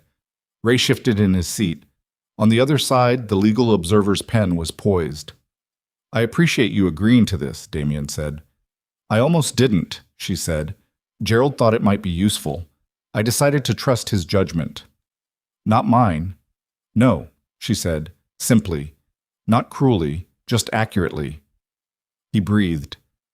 "I need to understand what you've given them." She looked at him. "You know what I've given them. You've had 10 days to reconstruct the picture. I need to hear it from you." She was quiet for a moment. Then, "The cross-referencing documentation for all 6 subsidiaries, the sub-account transaction records going back 18 months, the operational reimbursement ledger, the entity relationship mapping I built in year 2. "Everything," he said. "Everything that was in the secondary system," she said. "Yes." He put both hands flat on the table, not a gesture of aggression, steadying. "Why?" he said. She tilted her head slightly. "Why did I build the system, or why did I give it to them?" "Both." She looked at him for a long time. The conference room was very quiet. Outside, the mountains sat against the blue sky and didn't move. "I built the system," she said, "because you needed one, and I was good at building them. I was good at a lot of things you needed. I didn't build it as a weapon. I built it because that was what I did. I found the problem, and I solved it, and I kept it running." She paused. "I gave it to them because on a specific night in March, you brought a woman into our house and sat her in my chair and told me to serve her dinner. And I understood that the reason I had spent 11 years making myself useful to you was not because you valued me. It was because you had never once considered what it would cost you if I stopped." He said nothing. "The dinner wasn't the thing," she said. "The dinner was just the last thing. Do you understand the difference?" "Yes," he said. And he did. He did understand it, sitting there in the conference room with the mountains in the window and the legal observer's pen not moving because there was nothing yet to record. He understood it with a completeness that was almost physical, the way you understand something your body has known for longer than your mind has been paying attention. Is there anything left to negotiate? Ray said from Damien's left. His voice was careful, professionally gentle, doing its job. Naomi looked at Ray. That's a conversation for your attorneys and the task force, she said. I'm not the one you negotiate with. You're the one who provided the submission, Ray said. I provided information I was legally entitled to provide, she said. I was never a party to the operational structure. I managed legitimate business documentation. What the task force does with the picture that documentation reveals is their process, not mine. Ray looked at Damien. Damien was looking at Naomi. She's right, Damien said quietly. Ray blinked. She's right, Damien said again. She never had her name on anything operational. I made sure of that. He paused. I made sure of it because I trusted her, which means I made sure she was protected, and I made sure she had access, and I never once thought about what both of those things together could mean if she made a different choice. Naomi said nothing. She was watching him with an expression he couldn't fully read. Not satisfaction, not vindication, something more private than either of those. I'd like a moment, Damien said to Ray and Finch. With Naomi. Alone. Finch looked at Naomi. She considered for a moment, then nodded once. Finch and Ray and the legal observer stood and left. The door closed. The conference room was very quiet now, just the two of them across the long table and the mountains in the window. He looked at her. She looked at him. I know it's too late, he said. It is, she said. I'm not going to ask you to undo it. Good. He stopped. Put one hand to his mouth briefly, then lowered it. The gesture of a man reaching for words he has not practiced. I want to know if you're okay. She seemed genuinely surprised for a moment. Just a moment. Then something shifted in her face, not softening, not warmth, but the slight settling of a guard that realizes it doesn't need to be up for this particular thing. I'm better than okay, she said quietly. For the first time in a long time. He nodded. He looked at the table. He looked back at her. The night you left, he said. The dinner. I said, good dinner. That was all I said. Yes, she said. I know that's not... He stopped again, breathed. I know it doesn't matter now. I just want you to know that I know. She looked at him for a long moment. Why does it matter to you that I know you know? He didn't have an answer for that. He sat with the question and found no clean response to it, and the absence of a response was, he understood, its own information. Damien, she said. Her voice was not unkind. It was something more difficult than unkind. It was final. The voice of a person who has completed something and closed it. It's done. What happens next to the organization, to the finances? That's going to play out the way it plays out. You have good lawyers. Do what they tell you. She paused. But don't come back to Harlow. Don't call me. Don't send people to watch the building. She paused again. The best thing you can do for both of us right now is to let this be finished. He sat with that. He sat with the word finished and the way she said it. Not angry, not triumphant, just factual. The way she had always stated facts, calmly and with complete commitment to the truth of them. He nodded. He stood up. He straightened his jacket. He looked at her one last time, and she looked back at him, and there was nothing in her face that he could ask anything more of, and he understood that, and he turned and walked to the conference room door and opened it. Ray was in the hallway, phone in hand, expression braced. There's a call, Ray said immediately. From the Eastern District, they've moved the interview request up. They want a response by end of business today. Damien looked at him. Then we respond. What do we say? He put his hand on Ray's shoulder, a brief, steadying pressure, the gesture of a man who has just walked through the last door he had left and found nothing on the other side but the next necessary thing. Tell them we'll cooperate, he said. Ray stared at him. Tell them, Damien said, that we're ready to talk. And in the conference room behind him, Naomi Carter sat alone for a moment at the long table and looked at the mountains through the north-facing window, and she breathed in slowly and breathed out. And she reached into her jacket pocket and took out the small notebook she had carried since the motel room on the first night. and she opened it to a new page and she wrote 3 words at the top and underlined them. Not because they were a plan, because they were true. What comes next? She capped the pen. She closed the notebook. She stood up, smoothed her blazer, and walked out to meet the rest of her life. End of Part 3. Part 1 của kịch bản điện ảnh này được triển khai với dung lượng 6.000 đến 6.500 từ. Bắt đầu trực tiếp từ điểm kết thúc của Part 3. Trọng tâm tuyệt đối là cao trào bùng nổ, the peak of action và stakes. Mỗi mâu thuẫn từ các phần trước giờ đây hội tụ thành một cuộc đối đầu trực diện, không khoan nhượng. Nhịp điệu kịch bản phải cực kỳ dồn dập, căng thẳng đến mức nghẹt thở, duy trì giống văn mỹ thô ráp, tập trung vào những chi tiết bản năng, tiếng tim đập, sự đau đớn thể xác, mồ hôi hòa lẫn máu và sự quyết liệt trong ánh mắt. Nhân vật phải thực hiện những lựa chọn liều lĩnh nhất, chấp nhận đánh đổi mọi thứ để đạt được mục tiêu. Hội thoại trong phần này cần gãy gọn, sắc bén, đôi khi là những tiếng hét hoặc những lời nói đứt quãng vì kiệt sức.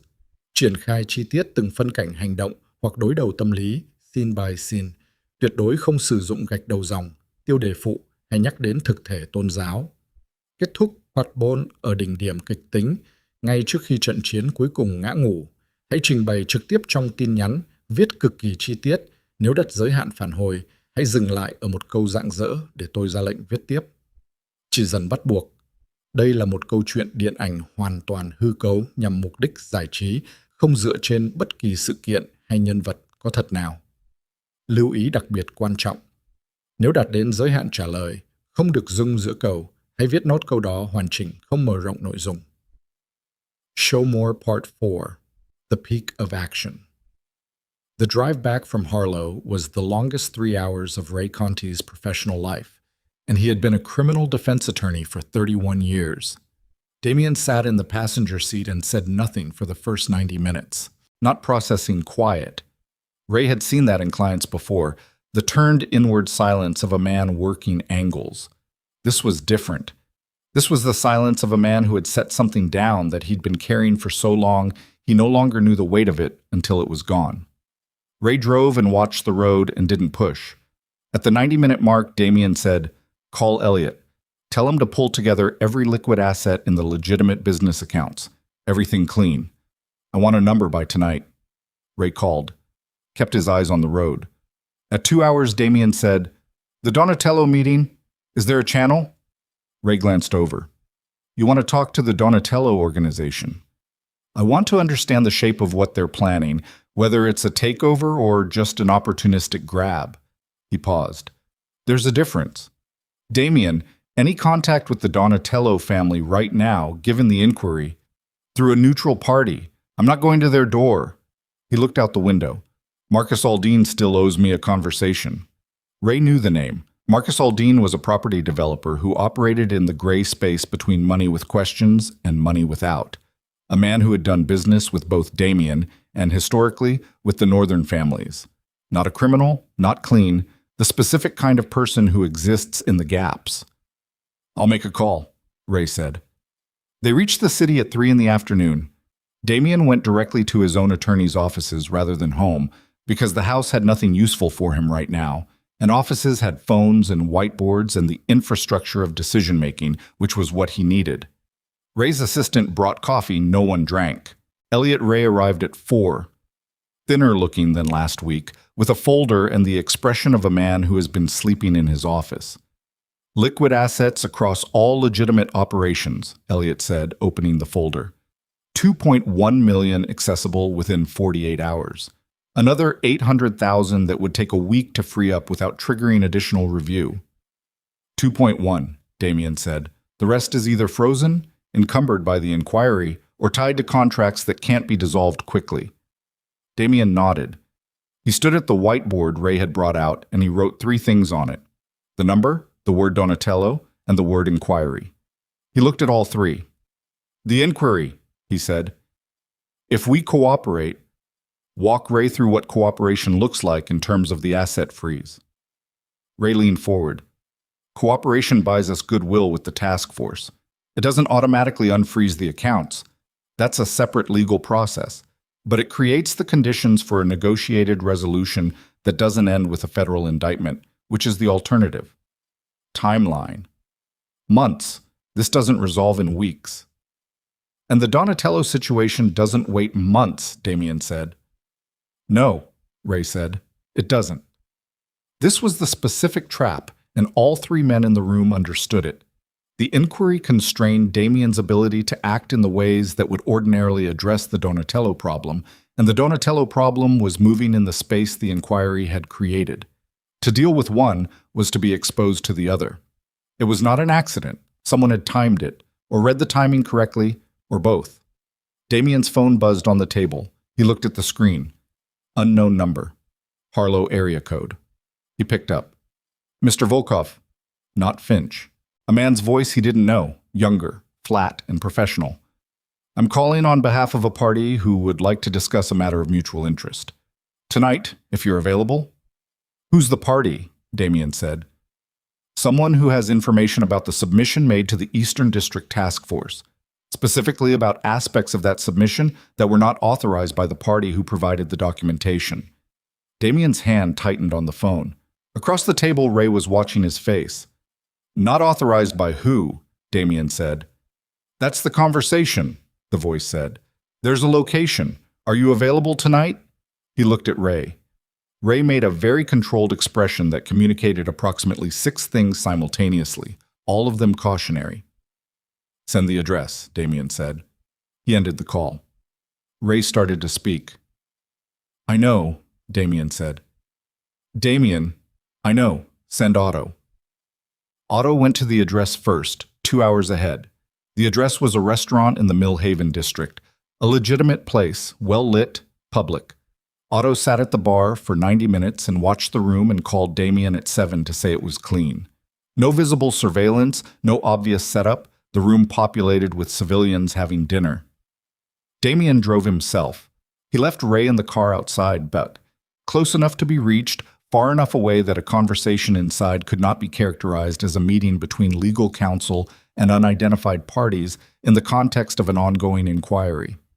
These were the calibrations of a man who had spent 30 years doing complex math about proximity and distance, exposure and cover, and who was now doing that math under conditions stripped of most of the insulation that had made it manageable. He went in. He asked for the table reserved under the name given to him in the text.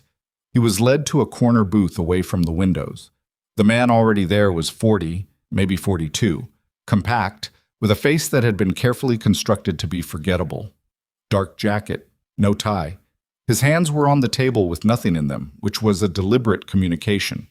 He did not stand when Damien sat down. Mr. Volkov, he said. Thank you for coming.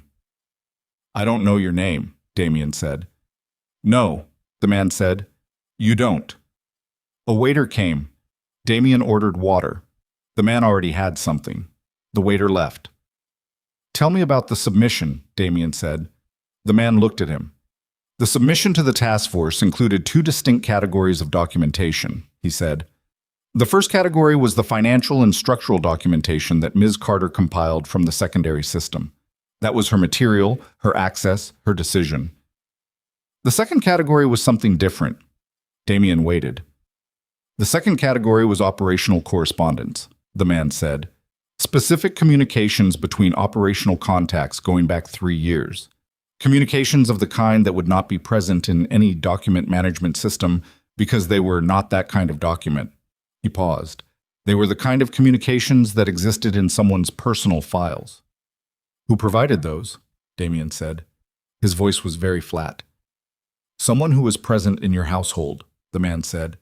Someone who had access to devices and correspondence that was not her business to access. The restaurant noise continued around them, the low percussion of silverware and conversation, and Damien sat in the corner booth and looked at the man across from him and felt something cold move through him from the chest outward. Vanessa, he said. The man neither confirmed nor denied. He turned his water glass a quarter rotation on the table. The party I represent, the man said, has an interest in seeing the inquiry proceed in a specific direction. That direction does not include certain operational correspondence that was provided without authorization, and that, if reviewed by the task force, would implicate parties beyond your organization. The Donatello organization, Damien said. I'm not going to speak to that. You don't need to. Damien looked at the table. The correspondence, it was accessed from my personal devices. From a shared cloud backup account, the man said carefully, that was accessible to someone with physical access to your home network. 6 months of Vanessa Hale in his house, on his Wi-Fi, near his devices, talking to Donatello representatives who had approached her while she was still in his household. He felt the shape of it now, the complete geometry of it, and it was very clean, and he had walked into it with both eyes open because the eyes had been looking somewhere else. What does your party want? Damien said. A statement, the man said, submitted through appropriate channels, through counsel, challenging the provenance of the operational correspondence and noting that it was obtained without authorization, which is accurate, which consequently could result in those specific materials being challenged in the inquiry. In exchange for what? A period of stability, the man said. The party I represent is not interested in your destruction, Mr. Volkov. They are interested in the reorganization of certain arrangements, a transition rather than an elimination. A takeover, Damien said. You want me to help you protect your evidence exposure, and in exchange you take what's left of my operation in a managed handover instead of a hostile one. The man looked at him evenly. That's one way to characterize it. It's the accurate way. I think, the man said, that it might be the most viable path available to you right now, given the landscape. Damien sat for a moment. He looked at his water glass. He thought about the word viable and what it required him to swallow, and he thought about the submission and Naomi's careful system and Vanessa's hands on his home network and the dinner and the ring on the tablecloth and 2.1 million liquid assets and 4.3 million frozen and the Donatello organization positioning for a managed acquisition of everything he had spent 30 years building. He looked up. Tell your party, he said, that I'll think about it. The man nodded. He stood.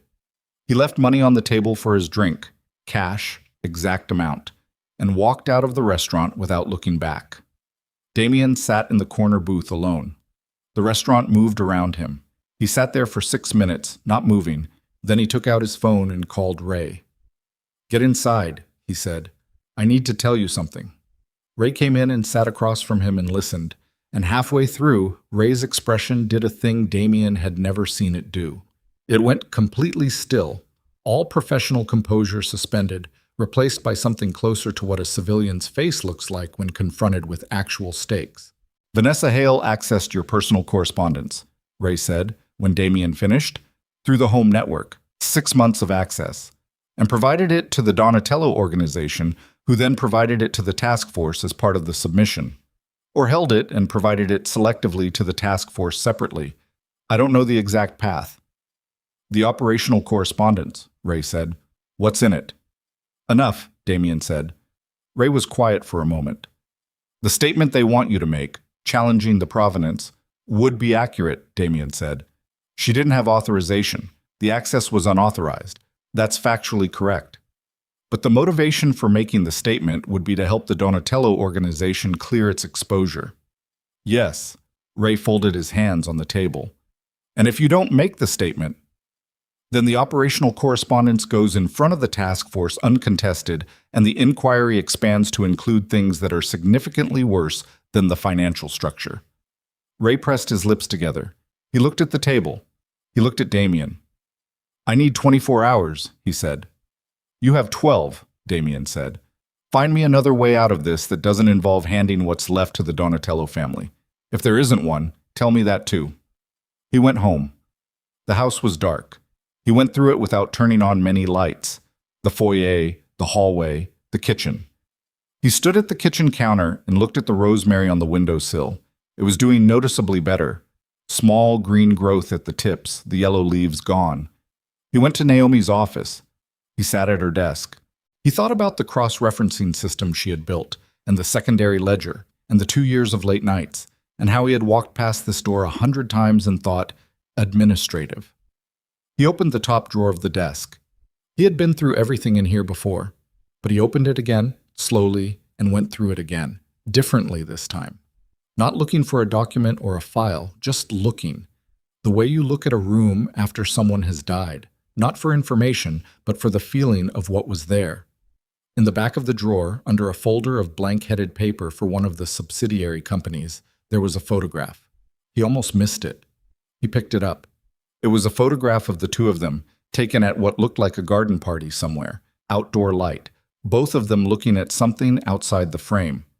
He was in a dark suit, laughing at something. She was beside him in a green dress, he remembered. She'd worn it to an event at the Aldine estate 4 years ago. And she was not laughing, but she was smiling, small and private. A smile not directed at the camera or at him, but at whatever it was they were looking at together. He sat looking at the photograph for a long time. He put it back where he found it.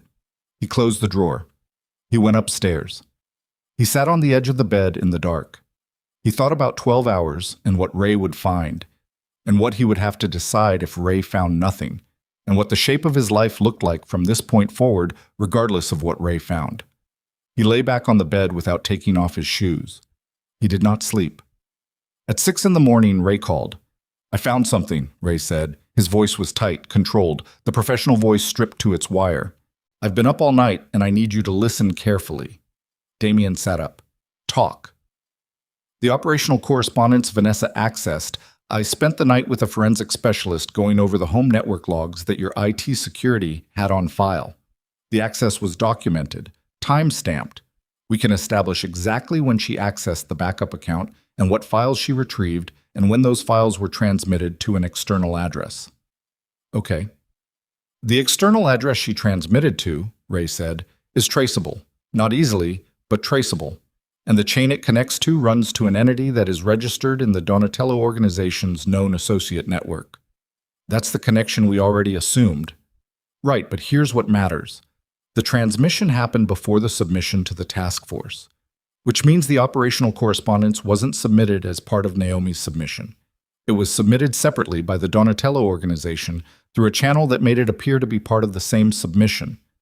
Ray's voice shifted slightly.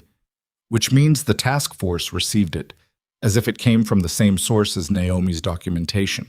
Which means they've been treating it as one coherent submission when it's actually two completely different submissions from two completely different parties with two completely different motivations." Damien was very still.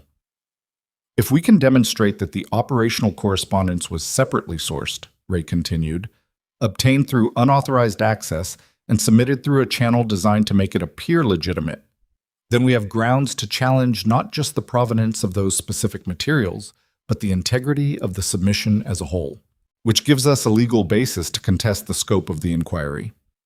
And it exposes the Donatello organization's hand," Damien said. "Yes, because the trail leads back to them. And if they were submitting materials to a federal task force through deceptive channels, that's their exposure, not ours." Damien stood up. He walked to the window. The backyard was pale with early morning light. The pool, the stone surround, the service gate, latched. "You're telling me there's a play here," he said. "I'm telling you there's a play," Ray said. "It's not clean, and it's not fast, and it requires us to move first and move hard before the Donatello organization realizes we have the network logs. If they find out we have the logs, they'll bury the external address, and we lose the trail. How long to prepare the challenge filing?" "I can have something to the task force by end of business today. A motion to bifurcate the submission and challenge the provenance of the operational correspondence. If the task force agrees to review, they'll have to review," Damien said. "If we give them evidence the submission was contaminated by an unauthorized external source with a documented trail to an organized criminal organization, they don't have a choice. They have to look at it." "Yes," Ray said. "And while they're looking at it, the inquiry pauses," Damien said. "Or at minimum, the scope contracts while they figure out what they actually have versus what was planted." "It's not a guarantee," Ray said, "but it's the best move available. It's the only move that doesn't involve us giving anything to the Donatello family." Damien breathed. In the window, the morning light was spreading across the backyard, and the pool was going from dark to pale, and the service gate was latched, and the rosemary on the kitchen windowsill was, he knew, beginning another morning of slow recovery. "Make the filing," he said. "There's one more thing," Ray said. "The network logs, the forensic documentation. I'm going to need a statement from you confirming that the access was unauthorized. that Vanessa Hale did not have your permission to access the backup account. She didn't. I need it in a formal statement, signed, today. I'll be at your office in an hour, Damien said. He dressed. He moved through the house with a different quality of motion than the previous 2 weeks. Not urgent, not panicked, but purposeful in a way that had been absent. He went to the kitchen. He made coffee. He stood at the counter and drank it and looked at the rosemary and thought about Vanessa's cream blazer and her hands on his home network and the photograph in Naomi's desk drawer and the green dress at the Aldine estate 4 years ago and the smile that wasn't directed at anyone in particular. He put the coffee cup down. He went out the front door. The next 8 hours were the most technically precise of Ray Conti's career, and Ray Conti had had a long career. He called in 2 favors he had been holding for years. He had the forensic specialist provide a verified technical declaration by noon. He drafted the motion to bifurcate with a precision that his associate later described as almost surgical. He filed at 4:47 p.m. through the appropriate channel to the Eastern District Task Force, with a concurrent notification to the supervisory agent overseeing the inquiry, and he sent Damien a text that said, "Done. Now we wait." The wait was not long. At 6:15 p.m., Special Agent Diana Marsh called Ray's cell. Ray put her on speaker. Damien sat across from him in the office, jacket off, tie gone, the first loosened-up version of himself he'd presented to Ray in 2 weeks. "Counselor," Marsh said, "I've reviewed your filing." "Thank you for the quick response," Ray said. "I have some questions about the technical declaration." "Of course." "The network logs you've submitted, these are from the household security system?"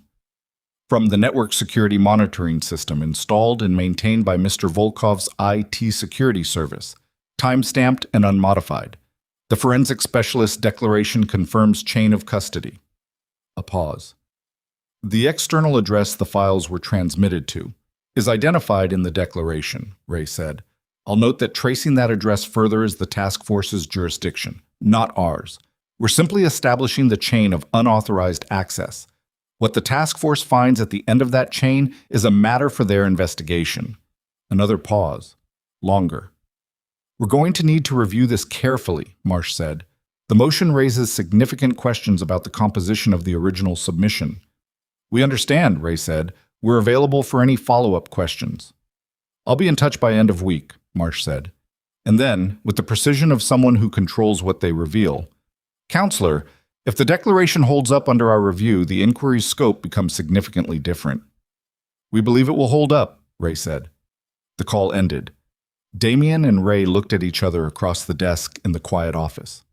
"She knows," Damien said. "She knows something is wrong with the submission," Ray said. "She doesn't know yet how wrong, but she's going to find out. And when she does..." "The Donatello organization has a problem," Ray said. "A federal task force problem, of their own creation." Damien leaned back in his chair. He exhaled, a long, controlled release of breath that carried 2 weeks of compressed pressure in it. He looked at the ceiling. He looked at the window. He looked at his own hands, which were, finally, slightly unsteady. The steadiness had lasted exactly as long as it needed to. "What about what Naomi submitted?" he said. "The financial documentation, that doesn't go away." "No," Ray said. "It doesn't. We still have to deal with the financial structure inquiry. That's a separate track, and it's real, and it's going to require a negotiated resolution." He paused. "But it's a financial structure inquiry. It's not an operational correspondence inquiry. Those are very different conversations." "How different?" "The difference," Ray said, "between a business restructuring and a criminal exposure. Both are costly. Only one is irreversible." Damien nodded slowly. He thought about the meeting in Finch's conference room. Naomi's face across the table. What he's looking for, he put away himself. He had not understood that fully until right now, sitting in Ray's office at 6:30 in the evening with the motion filed and Marsh's voice still in the room. What Naomi had taken with her was not a weapon. It was a map. And it was accurate, and it was honest, and it reflected exactly what the structure was, no more and no less, and the reason it was devastating was not because she had designed it to be. It was because the structure itself, when viewed in full light, was devastating. She had simply turned the lights on. The Donatello organization had done something different. They had gone into his house through a woman who was sleeping in his bed, accessed his private correspondence, and submitted it through a channel designed to make it look like something it wasn't. They had not turned on a light. They had planted something in the dark and hoped no one would trace the hand that planted it. That was the difference. And it was the difference that might save him. His phone buzzed. He looked at the screen. Otto. He picked up. "They know," Otto said without introduction. His voice was clipped, alert, the voice of a man in motion. "The Donatello people. Someone at their end got word that a filing was made. I don't know how fast, but a contact of mine, separate from their organization, neutral. He called me 20 minutes ago to say there's a conversation happening on their end about the network logs." Damien sat up straight. "They're going to move." "They're already moving," Otto said. "I don't know the target yet, but there's activity. Tonight." "What kind of activity?" "The kind where people call in people," Otto said. "The kind where you put your assets where they're needed before a window closes." Damien's jaw set. He looked at Ray. Ray was already on his feet. "The 2.1 million, Damien said to Otto. "Already secured," Otto said. "I moved it to the satellite account an hour ago. Standard precaution." "What are they going to hit?" Damien said. "My best guess," Otto breathed. "The filing, not legally. They can't undo the filing, but the support for it. The forensic specialist. If they can discredit the declaration." "His name," Damien said. "The specialist." "Adrian Keel. He's at his office in the Brenner building downtown." Damien was already moving. "Get to him." "I'm pulling up now," Otto said. "Don't let him leave the building alone," Damien said. Get him somewhere secure tonight. Hotel, doesn't matter. Just not his home address and not his office." He paused. "And Otto." "Yeah." "Be careful about what you do when you get there. We are in the cleanest legal position we've had in 2 weeks. Do not complicate that." "Understood," Otto said. "I'll use persuasion." Damien ended the call. He looked at Ray, who was already calling someone. The forensic specialist's office, Damien assumed. The parallel track. The attorney's version of the same move. Damien put on his jacket. He thought about Adrian Keel in the Brenner building and the Donatello organization's timeline and the window that was open right now, tonight, between the filing and their ability to undermine it, and he thought about what Otto meant by persuasion and what persuasion could look like in the hands of a man like Otto when the stakes were this specific. He thought about Naomi's words in the conference room. "The best thing you can do for both of us right now is to let this be finished." He had tried to let it be finished, but the Donatello organization was not finished, and the filing was 4 hours old, and Adrian Keel's declaration was the linchpin of everything Ray had built today. And the window between right now and the moment that declaration was discredited or disappeared was closing. He went out of Ray's office at a pace that was not quite running, and took the elevator down and walked into the evening air and called Otto back. "Where are you?" he said. "Lobby of the Brenner building," Otto said. "Keel is still upstairs. I'm going up." "I'm coming?" "Damien, I'm coming," he said. "Don't do anything until I'm there."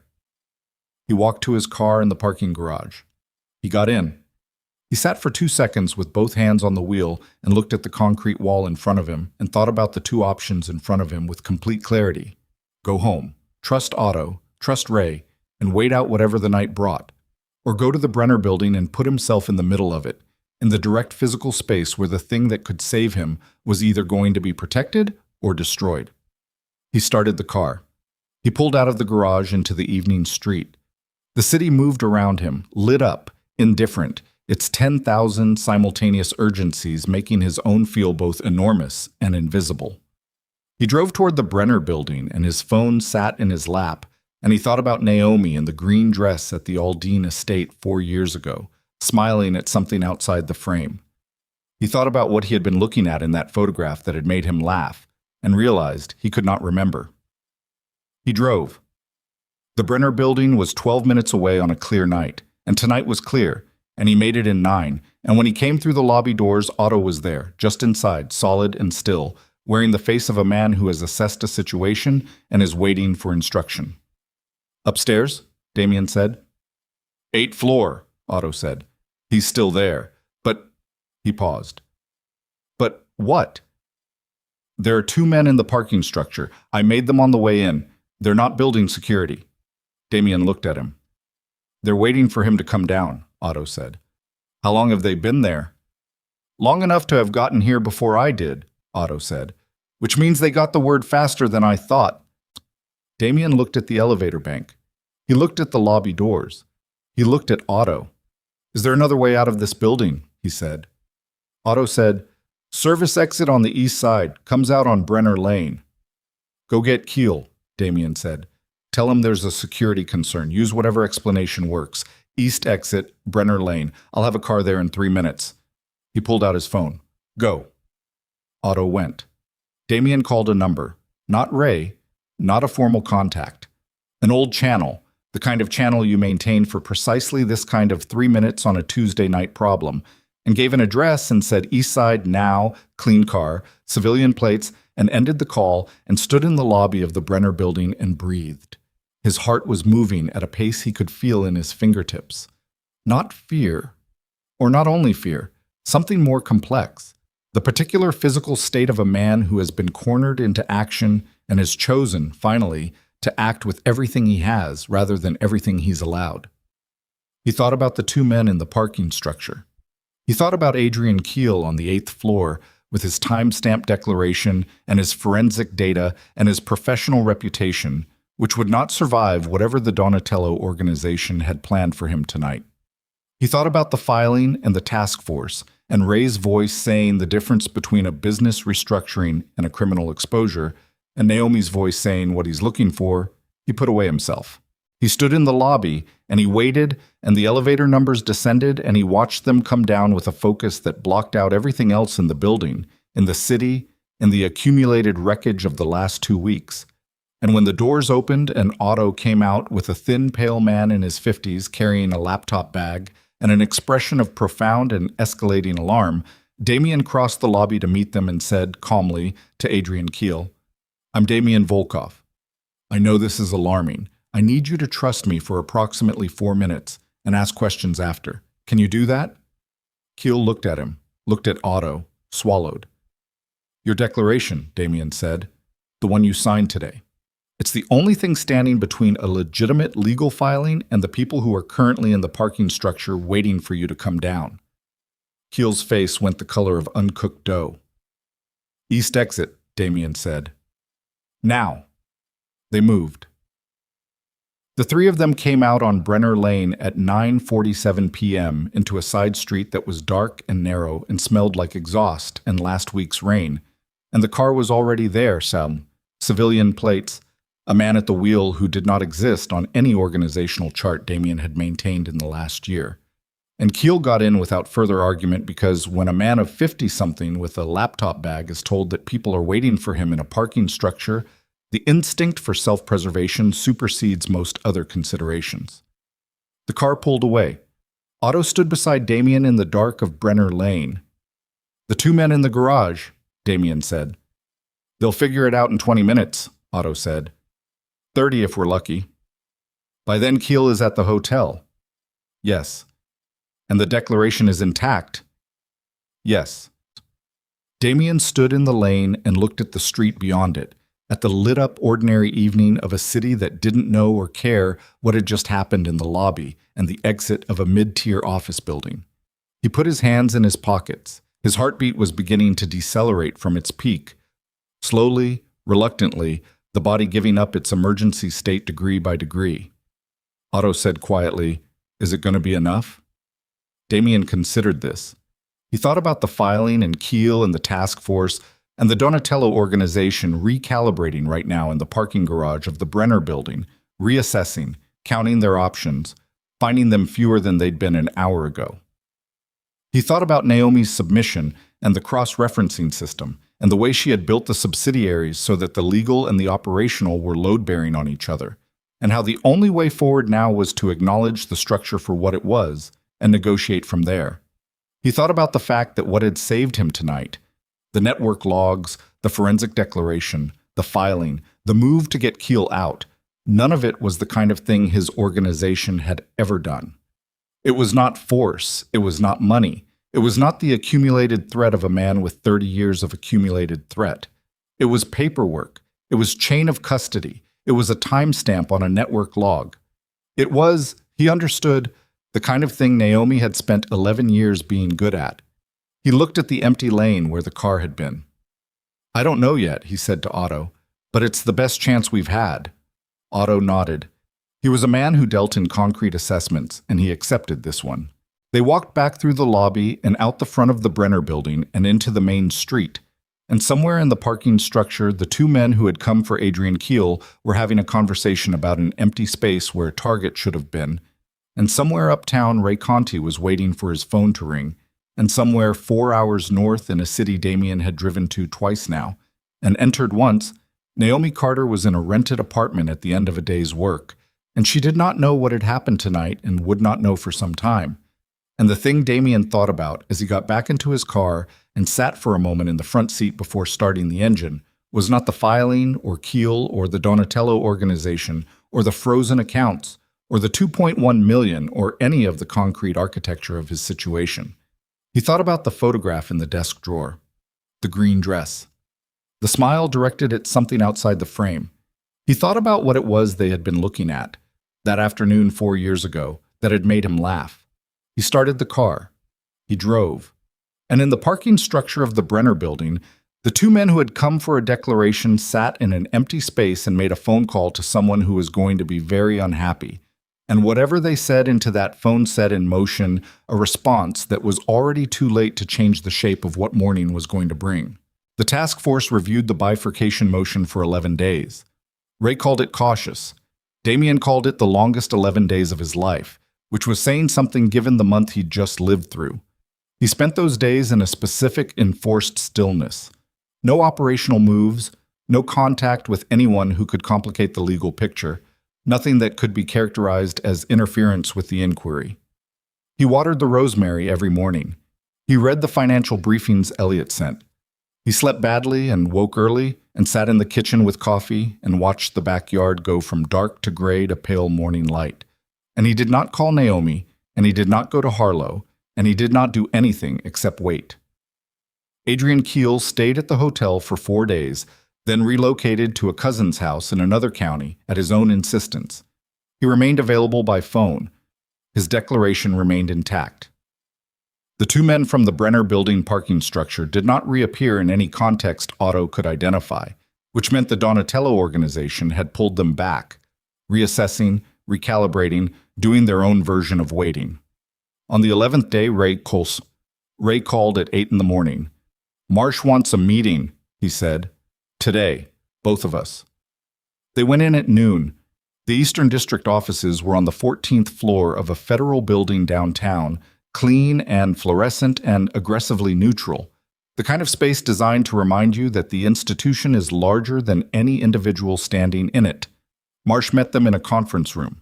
She was younger than Damien had expected from her voice, early 40s, with the direct gaze and the particular quality of stillness that belongs to people who spend their days listening for what isn't being said.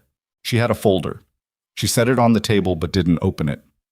"We've completed our review of the bifurcation motion," she said. "The forensic declaration has been verified through our own technical analysis. The network log data is consistent with the declaration's findings." Ray said, "And the external address?" "Has been traced," Marsh said. She looked at Damien directly. "I'm not going to share the full picture of that trace with you at this stage. What I can tell you is that the operational correspondence submitted to this inquiry did not originate from the same source as the financial documentation. The two submissions were designed to appear unified. They were not." Damien said nothing. He kept his face the way he had learned to keep it in rooms like this, present, attentive, giving nothing. "The financial documentation," Marsh continued, "remains a basis for this inquiry. That doesn't change. But the scope of the inquiry as originally framed was significantly expanded by the operational correspondence. With that correspondence now under a provenance challenge, and with the trace results we're looking at, the scope contracts." Ray said carefully, "Contracts to what?" Marsh looked at the folder. She opened it. She turned one page toward them across the table. A single document, dense with language, Damien recognized as the architecture of negotiation. A structured resolution, she said.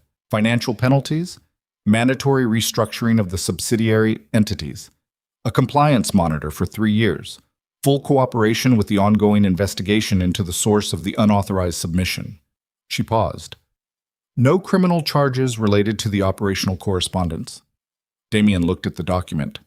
He looked at Marsh. The source of the unauthorized submission, he said. That investigation. That's your jurisdiction now. Yes, she said. Not yours.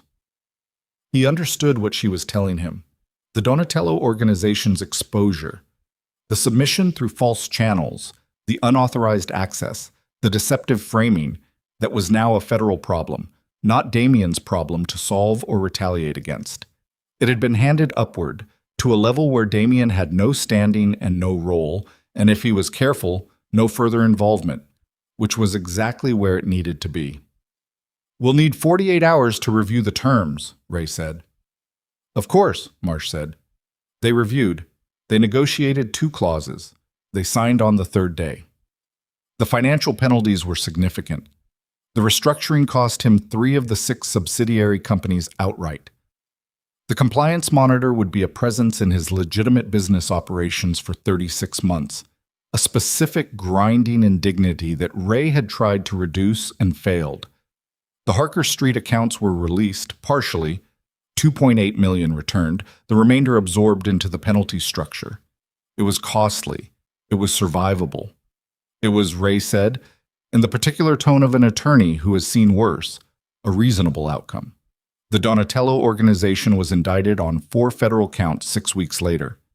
Damien read about it in the morning news and sat with the paper for a moment and then set it down and went to make more coffee. He did not feel satisfaction. He had expected to. He did not. What he felt sitting in the kitchen of the mansion with the morning light coming through the east window was something quieter and less clean than satisfaction. Something closer to the specific fatigue of a man who has been in a long fight and has come out the other side technically standing and viscerally exhausted in ways that don't resolve when the fight ends. He thought about what it had cost. The organization was a fraction of what it had been.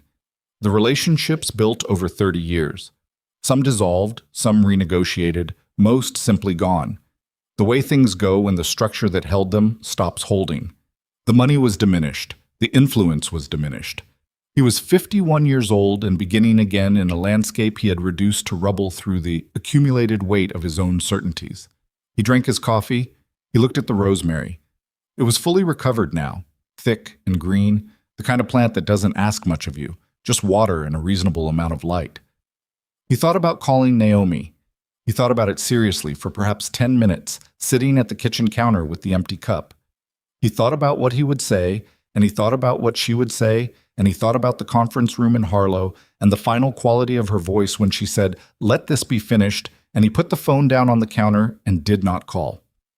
He wrote a letter instead, longhand on plain paper at the kitchen table. He was not a man who wrote letters.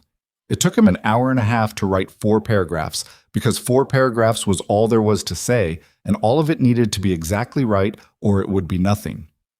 He told her he understood now what she had built. He told her he understood that it was not a weapon, that it had never been a weapon, and that the fact that it became one was the direct result of what he had made the marriage into, something she had to survive rather than something she could choose. He did not ask for forgiveness. He said that clearly. He said that asking for forgiveness would be another thing he wanted from her, and he had taken enough. He told her he hoped she was sleeping well. He told her the rosemary she had left on the windowsill was doing fine. He folded the letter. He addressed the envelope to Finch Consulting Group in Harlow. Attention, Naomi Carter. He put a stamp on it. He held it for a moment. Then he walked to the mailbox at the end of the driveway and put it in and raised the flag and walked back inside. He did not know if she would read it. He did not know if reading it would mean anything to her. What he knew was that writing it had meant something to him, and that was enough, and that a man who had spent 30 years requiring external confirmation of everything he valued was going to have to learn to locate value internally, at 51, starting now. That was its own kind of work. He hired a financial consultant to help restructure what remained of the legitimate holdings. He let 3 properties go. He kept 2. The business that had always been genuinely clean, a logistics company he'd started 15 years ago almost as an afterthought, which had grown steadily and profitably, and which, it turned out, didn't need the rest of the apparatus to function. It was simple and it was real, and it required him to understand something about the actual movement of actual goods rather than the orchestration of appearances. And he found, to his own surprise, that he was not bad at it. The mansion went on the market in the spring. He couldn't have articulated exactly why, except that every room in it held the echo of something he'd rather not go on being reminded of. He moved to a smaller house on the north side, unpretentious, with a yard that needed work. He planted things in the yard. He was not skilled at this, and several things died before he got it right. But the rosemary, a new plant, not the one from the windowsill, which he'd left behind, he kept alive. Otto stayed on, in a reduced role, because Otto was pragmatic, and so was Damien, and pragmatism between 2 men who understand each other doesn't require much maintenance. Ray kept the legal work. Elliot Ray found a better paying position elsewhere, and Damien did not blame him, and told him so. The compliance monitor was a woman named Patricia Soames, 58, thorough, without humor in a professional context, though she appeared to have it in a personal one. She came to the office every Tuesday and reviewed the books with a completeness that Damien had, in the old life, found intolerable, and that he found now simply true. The books were what they were. He had nothing to hide in them. That was a strange, clean feeling. 7 months after the letter, he received a reply. It came in a plain envelope with a Harlow return address, and his name in Naomi's handwriting, which he had not seen since the last time he'd looked over her shoulder at something she was drafting for a subsidiary filing, and which he recognized immediately and with a physical response he had not prepared for. A tightness in his chest that was not pain but was adjacent to it. He sat at the kitchen table and held the envelope for a minute before opening it. The letter was 2 paragraphs. She wrote that she had read his letter 3 times before deciding to respond. She wrote that she did not think he was a bad man. She thought he was a man who had organized himself around certainty in a way that left no room for the people inside his life, and that this was its own kind of damage even when it was not malicious. She wrote that she did not need his understanding to feel settled in her own choices, but that she was glad he understood, because it meant he might live the rest of his life differently, and living differently was the only thing that made the cost of any of this worth something. She wrote, "I'm sleeping well. I hope you are too." She did not sign it with love. She signed it with her name, clear and complete, Naomi Carter, and left no invitation for further correspondence. And that was right, and he knew it was right, and he folded the letter along its original creases and put it back in the envelope and set it on the kitchen table and sat with it for a long time without picking it up again. Outside the kitchen window, the yard was in its late autumn state, bare-branched, the annuals long gone, the perennials hunkered down to their roots. The rosemary was the only green thing visible from where he sat. He looked at it. He thought about Naomi in Harlow, in an office with north-facing windows, doing the work she was good at for a man who recognized that she was good at it. He thought about her sleeping well. He thought about her saying what comes next at the bottom of a page in a notebook, in a conference room after a conversation with her former husband, and choosing to walk toward it rather than away from anything. He thought about what it took to be that person. Not the decision to leave, but he understood the decision to leave now, understood it completely, with the clarity of a man who has finally looked at the evidence. He thought about what it took to leave with that kind of completeness, to refuse bitterness, to walk toward a new thing rather than away from an old wound. That distinction mattered. He had not understood the distinction for most of his life. He was starting to. He got up. He put the kettle on. He stood at the counter and listened to the water heat and looked at the yard and thought about what needed to be done out there before the first frost and what he could leave until spring and what was already past saving and just needed to be cleared. He could do the clearing himself, he thought. He didn't need to hire it out. He had the time and the hands and the yard was his, and if some things were past saving, the thing to do was clear them and leave good ground for what came after. The kettle clicked off. He poured the water. He carried his cup to the window and stood looking at the bare yard and the green rosemary, and the morning was quiet around him, and he breathed in and breathed out, and that was all. And it was enough. In Harlow, 4 hours north, Naomi Carter arrived at her office at 7:50 in the morning and hung her coat on the hook behind the door and turned on the desk lamp and sat down. The mountains were visible through the north-facing window, very clear this morning, the kind of clear you get after a cold night when the air has been washed of everything complicated. She had a full day. A new client coming at 9, a compliance review at 11, a working lunch with a colleague who was sharp and funny and who had, over 7 months, become something she hadn't had enough of in the previous 11 years. A person who knew her as herself, not as an extension of someone else's architecture. She opened her laptop. She opened her notebook, a new one, the original filled and set aside, to a fresh page. She wrote the date at the top. She thought about the letter she had sent to Crestwood 2 weeks ago and felt neither regret for sending it nor attachment to its reception. It had said what needed saying. What needed saying was finished. She picked up her pen and began her day's list. She did not think about Damien Volkov. She had trained herself, slowly and without drama, to let the thoughts come when they came and pass when they passed, the way weather passes, real while it's there, gone when it's gone, and not the sum of who you are. She thought about the client at 9, about the compliance framework she'd been developing for the past month, the structural logic of it, the way it held together, and the one weak point she hadn't solved yet. She thought about that, her pen moving, the lamp warm on the desk, the mountains white and clear in the window.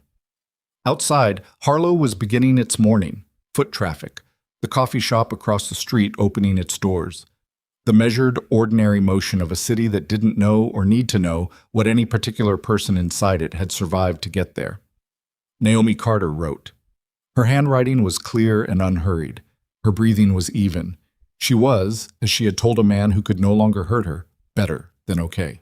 She had walked away with her dignity before it could be fully taken from her, and dignity turned out to be the one thing that compounds when you keep it, quietly, steadily, without announcement, the way the best things always do. She turned to a new line. She kept writing. Outside, the mountains held their cold light against the morning sky, indifferent and permanent and exactly as they had been before any of this began.